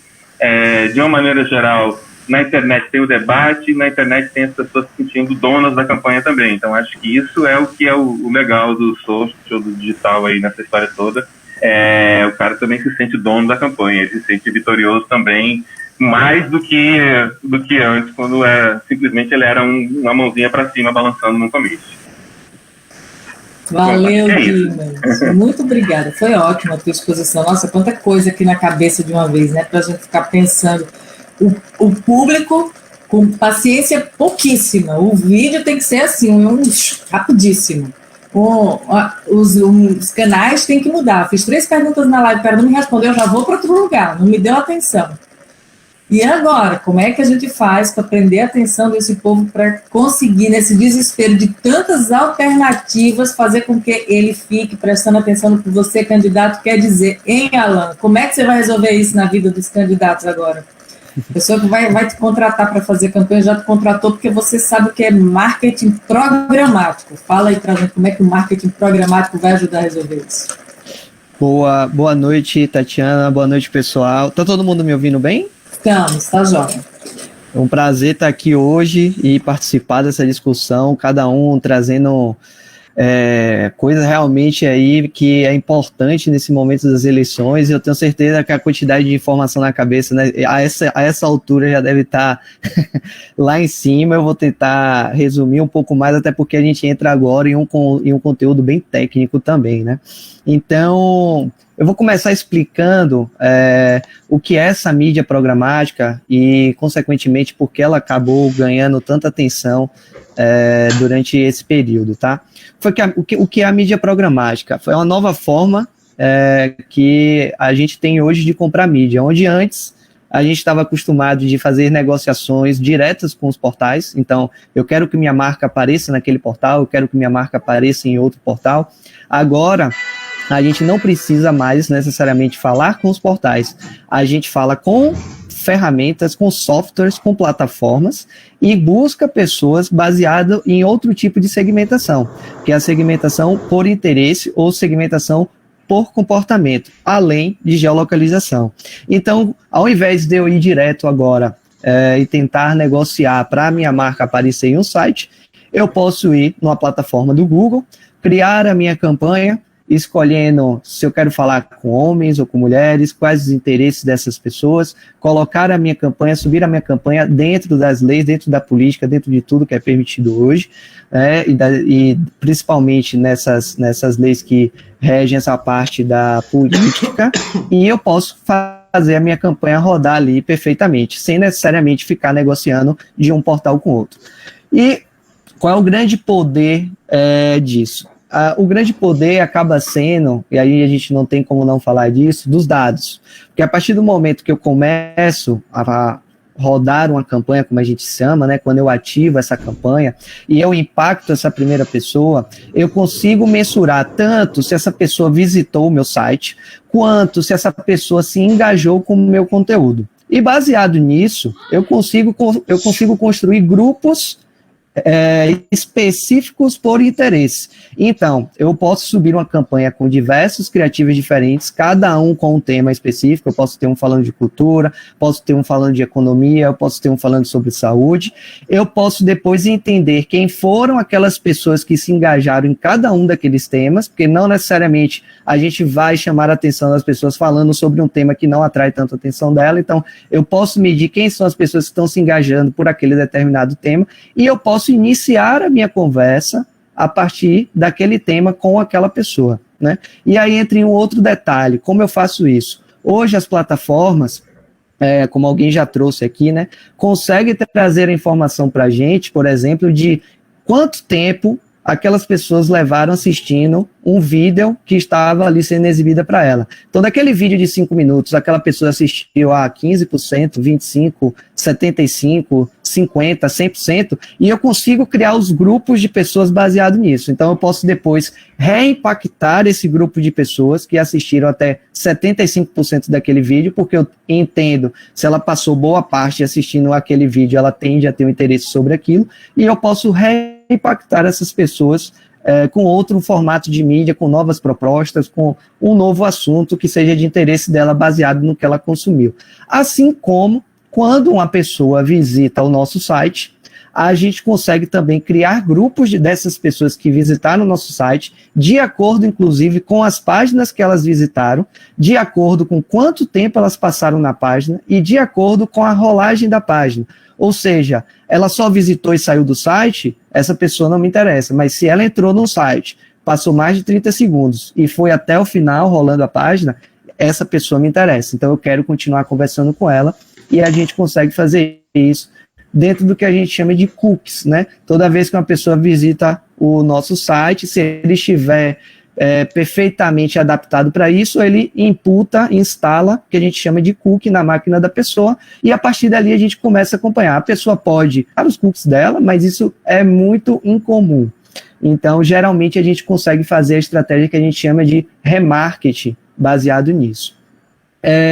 As ferramentas que mais se popularizaram, né, pela questão da necessidade de ter um investimento muito baixo inicial para começar a anunciar, foi o Facebook, o Instagram e o Google, né? Porque hoje, com R$6, você já consegue fazer um impulsionamento de uma publicação dentro da plataforma do Facebook ou do Instagram. E que hoje isso é uma necessidade muito forte, porque a gente sabe que o alcance, que é que a gente chama orgânico, ou seja, aquela publicação que você simplesmente posta, mas não impulsiona através da mídia, ela corresponde de 3 a 5% do total de seguidores que você tem hoje no Instagram. Essa redução é proposital, o Facebook e o Instagram já foram e voltaram algumas vezes, a justificativa que eles trazem é que você tem uma possibilidade de construir todo um ambiente ali totalmente gratuito, mas eles precisam rentabilizar aquela plataforma. E uma forma que eles acharam de fazer isso, através dos anúncios. Então, eles reduziram esse alcance orgânico para estimular as pessoas a investirem cada vez mais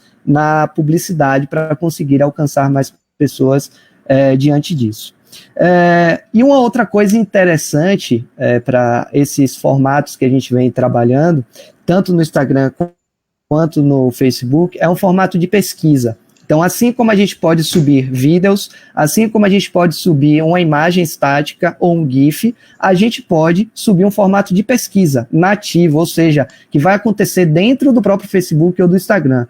A pessoa vai ser convidada a participar de uma enquete, você vai fazer uma pergunta estimulando ela a clicar no anúncio, ela vai clicar naquele anúncio e vai abrir uma enquete para ela, onde vai ter 1, 2, 3, 4, 5 perguntas e onde você consegue captar informação dessa pessoa, como o nome, o e-mail e o telefone, por exemplo. Caso você queira, posteriormente, iniciar uma conversa com ela no WhatsApp ou colocar ela no que a gente chama de régua de relacionamento, né? Ela passa a receber uma linha de e-mails falando sobre um determinado assunto que possa ser de interesse dela. Enfim, são diversas possibilidades, mas com esse tipo de pesquisa, a gente consegue entender mais sobre o comportamento e o perfil daquela pessoa. A gente consegue entender quais assuntos ela está mais interessada, a gente consegue entender até uma mudança de comportamento, dentro das perguntas que a gente cria ali dentro de fatores, entender se aquela pessoa está mais propícia a um voto nulo, branco, ou se ela não está pensando em votar nessas eleições, e entendendo isso, a gente consegue, inclusive, direcionar nossos esforços para as pessoas que realmente já estão demonstrando uma intenção de voto naquele momento, e não precisar tentar se esforçar tanto para aquele grupo de pessoas que não necessariamente decidiram ainda se vão às urnas ou não, se vão realizar a votação ou não.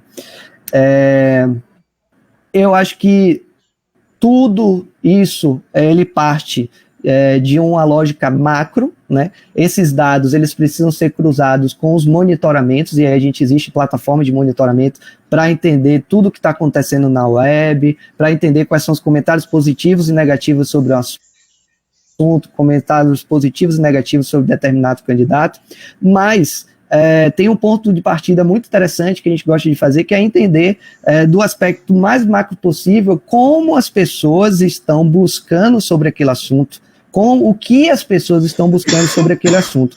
E aí eu queria compartilhar com vocês, tentar compartilhar a tela aqui para mostrar uma ferramenta em específica que é bem legal para fazer isso.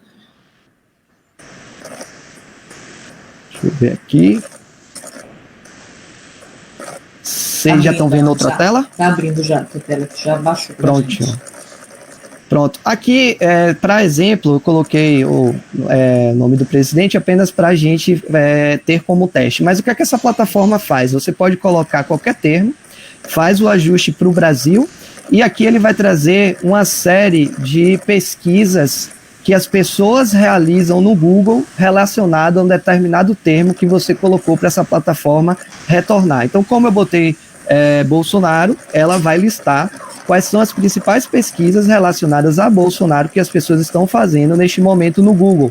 E os cruzamentos com algumas palavras que já são usuais do comportamento de pesquisa das pessoas na plataforma do Google.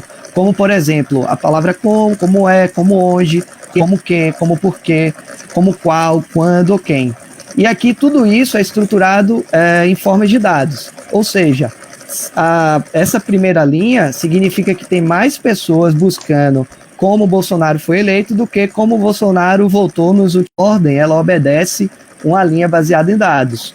Então, aqui a gente consegue ter informações do que as pessoas estão mais buscando. Isso aqui cresce ainda mais para uma lógica até em ordem alfabética. Então, o que é que ele faz? Ele completa como se a segunda palavra da busca fosse a letra A. Então, Bolsonaro A, Bolsonaro B, Bolsonaro C. O que é que as pessoas costumam pesquisar quando elas digitam Bolsonaro e a segunda palavra começa com B? E aqui você tem todo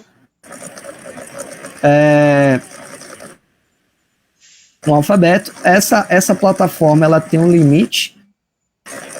Você pode fazer, se eu não me engano, até 3 pesquisas a cobrar.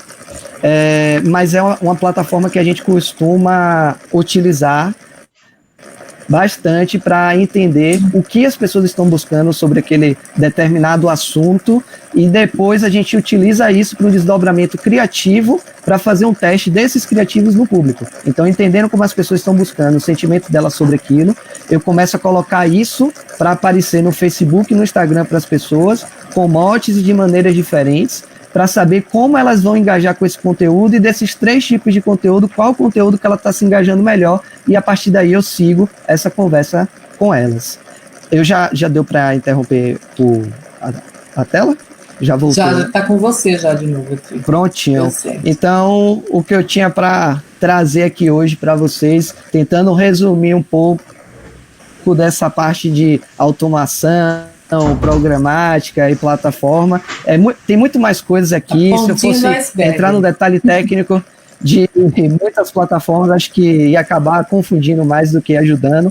Então, eu tentei trazer aqui muito mais essa ideia do que é a programática, do que é a automação, e até para entender o que a gente pode esperar aí nos próximos dias, nas próximas eleições, e o que a gente pode já iniciar e estar utilizando também.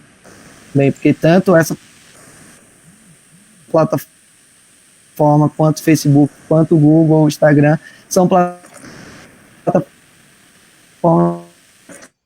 do comportamento, né? Como hoje em dia você não faz pesquisa prévia, não sei se vocês já perceberam, mas ninguém pergunta o que é que você quer comer na quarta-feira quando está chovendo. Eles vão e pegam os dados do que é que as pessoas comeram na última quarta-feira que estava chovendo e transforma isso aí em informação e analisa o comportamento. Por isso tem tantos CBOs, os Chief of Behavior Officer, né, que estão movimentando a economia comportamental e a política também, usando esses dados para a nossa persuasão. E o Máximo está aparecendo aí, não sei o que é que o Máximo quer falar com a gente agora, porque a gente vai começar uma última rodada. Fala, Máximo. Eu quero agradecer e entrar nessa rodada aí. Pode continuar. Ah, gostei, ela resolveu participar, ele saiu de trás da cortina, gente, que ótimo. Essa é a última rodada que a gente vai fazer. Agora, voltando para aquela ordem inicial, como a gente já está com 21 horas e 20 minutos, a gente já só repete aquela mesma ordem. Primeiro falou o Joás, depois falou o Rodrigo, depois a Miriam, cada um com 2 minutos para fazer suas considerações finais, responder ou deixar alguma provocação. Está com vocês, Joás. Está cortado ainda o microfone.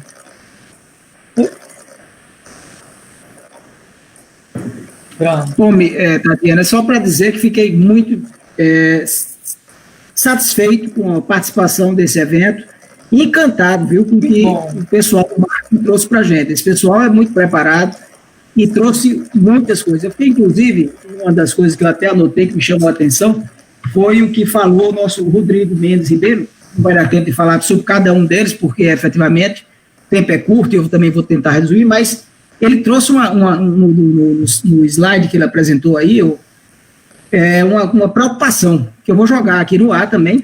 Ele diz que hoje, os mais velhos, hoje quem influencia mais são as redes sociais. E quem mais atua nas redes sociais são os mais jovens. Os mais velhos ficariam para a televisão. Pelo menos foi isso que eu entendi. Se eu estiver equivocado, pode até me corrigir. Não é isso mesmo? Foi isso. Então, veja só. Com essa pandemia, os mais velhos talvez não vão participar dessa eleição.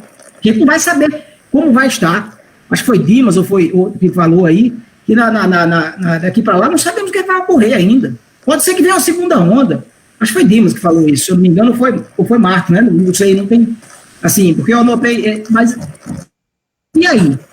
Então, aí mais ainda, as redes sociais vão influenciar muito mais ainda essa eleição. Pode ser, porque efetivamente pode acontecer primeiro que há uma certa idade que você já não precisa ir votar. Já com essa pandemia já o afasta. Embora o TSE tenha dito e repetido, vai tomar todos os cuidados necessários para evitar esse problema de aglomerações e todos os cuidados necessários, vai evitar a biometria, porque era um meio de contaminação, distância, filas com distância, horários talvez ampliados, ainda está se discutindo isso. Então, tudo isso vai ser visto ainda pelo TSE, o TSE está tomando essas últimas medidas, mas também vai depender da situação que nós tivermos quando for a data da eleição, efetivamente. Isso me preocupou muito, porque o mais jovem hoje, em tese, ele está mais livre. Você veja, alguém dos palestrantes até chegou a dizer que efetivamente parece que hoje já tem muita gente que não está mais nem achando que existe essa pandemia, parece-me que é como se estivesse já não ocorrendo, mas está ocorrendo com os jovens, que muitas pessoas mais idosas ainda estão muito receosas. Nós continuamos trabalhando em home office. Praticamente todos os tribunais, acredito que nenhum voltou ainda. Nós estamos fazendo as sessões por videoconferência, hoje mesmo tivemos sessões, então todas elas estão sendo feitas por videoconferência. Então isso me deixou com uma preocupação, que eu fiz até essa anotação, e aí? A influência vai ser muito maior, pelo menos pelo que eu entendi de tudo isso. Mas é só essa colocação e dizer da minha satisfação, palestras interessantíssimas, gostei muito.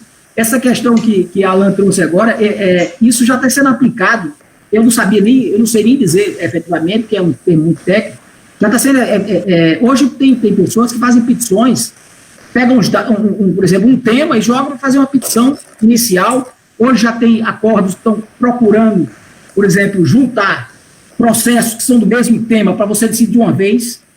Tudo isso são ferramentas que vão incrementando a prestação jurisdicional.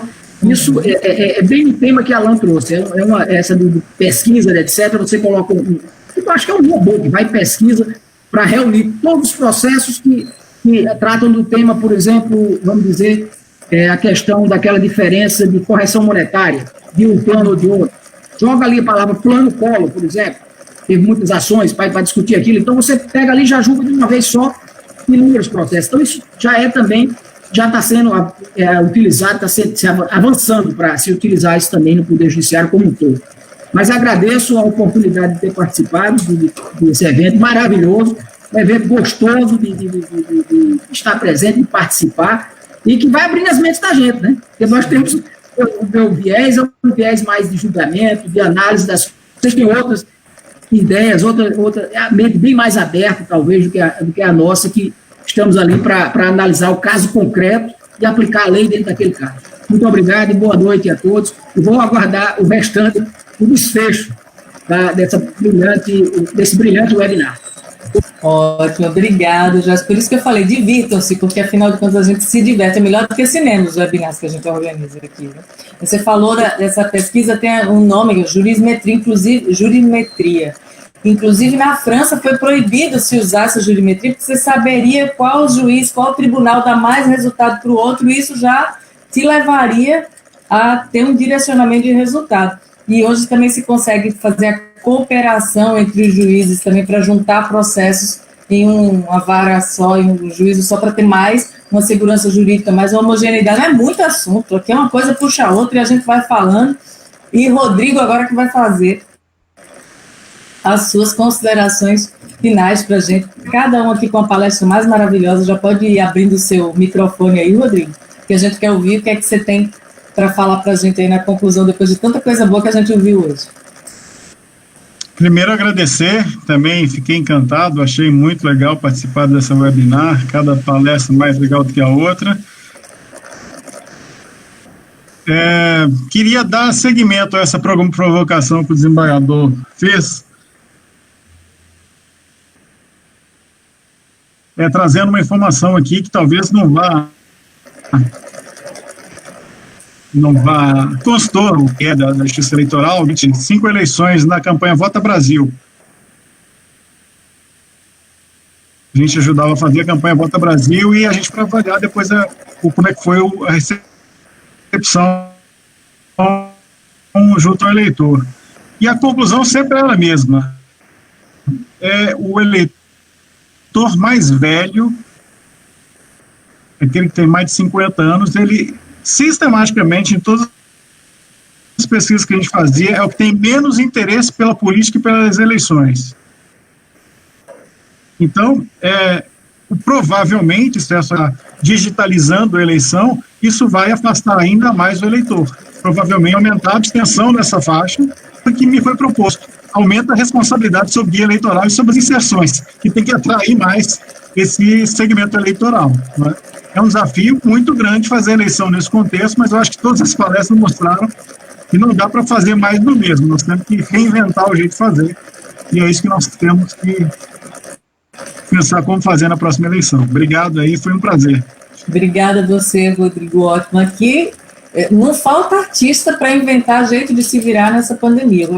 Máscara, nos primeiros dias, está faltando máscara. Eu falei, peraí, que vai ter máscara de tudo que você imaginar dentro de pouquíssimos dias, porque aqui é Brasil, aqui é brasileiro. Você vê uma foto do Japão, todo mundo com a máscara igual.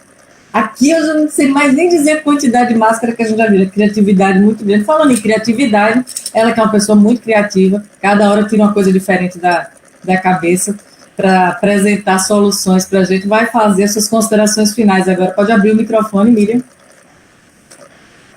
2 minutos. Então, gente, gostei demais da exposição de todos. Como advogada e como entusiasta da política, agradeço demais a vocês pelas percepções colocadas aqui. Aproveitando a fala do Dr. Joás, minha grande preocupação nessa eleição é uma preocupação em relação à legitimidade das eleições. Não porque as eleições serão ilegítimas do ponto de vista jurídico. A gente sabe que teve a PEC 107, que colocou as eleições para serem como elas serão de cédula, com horários diferenciados, em uma data diferenciada, um calendário novo. Mas essa questão da pandemia e da quantidade de pessoas que vão votar e do nicho de pessoas que irão votar é algo que me preocupa muito, porque de onde é que vai vir? A gente já tem uma erosão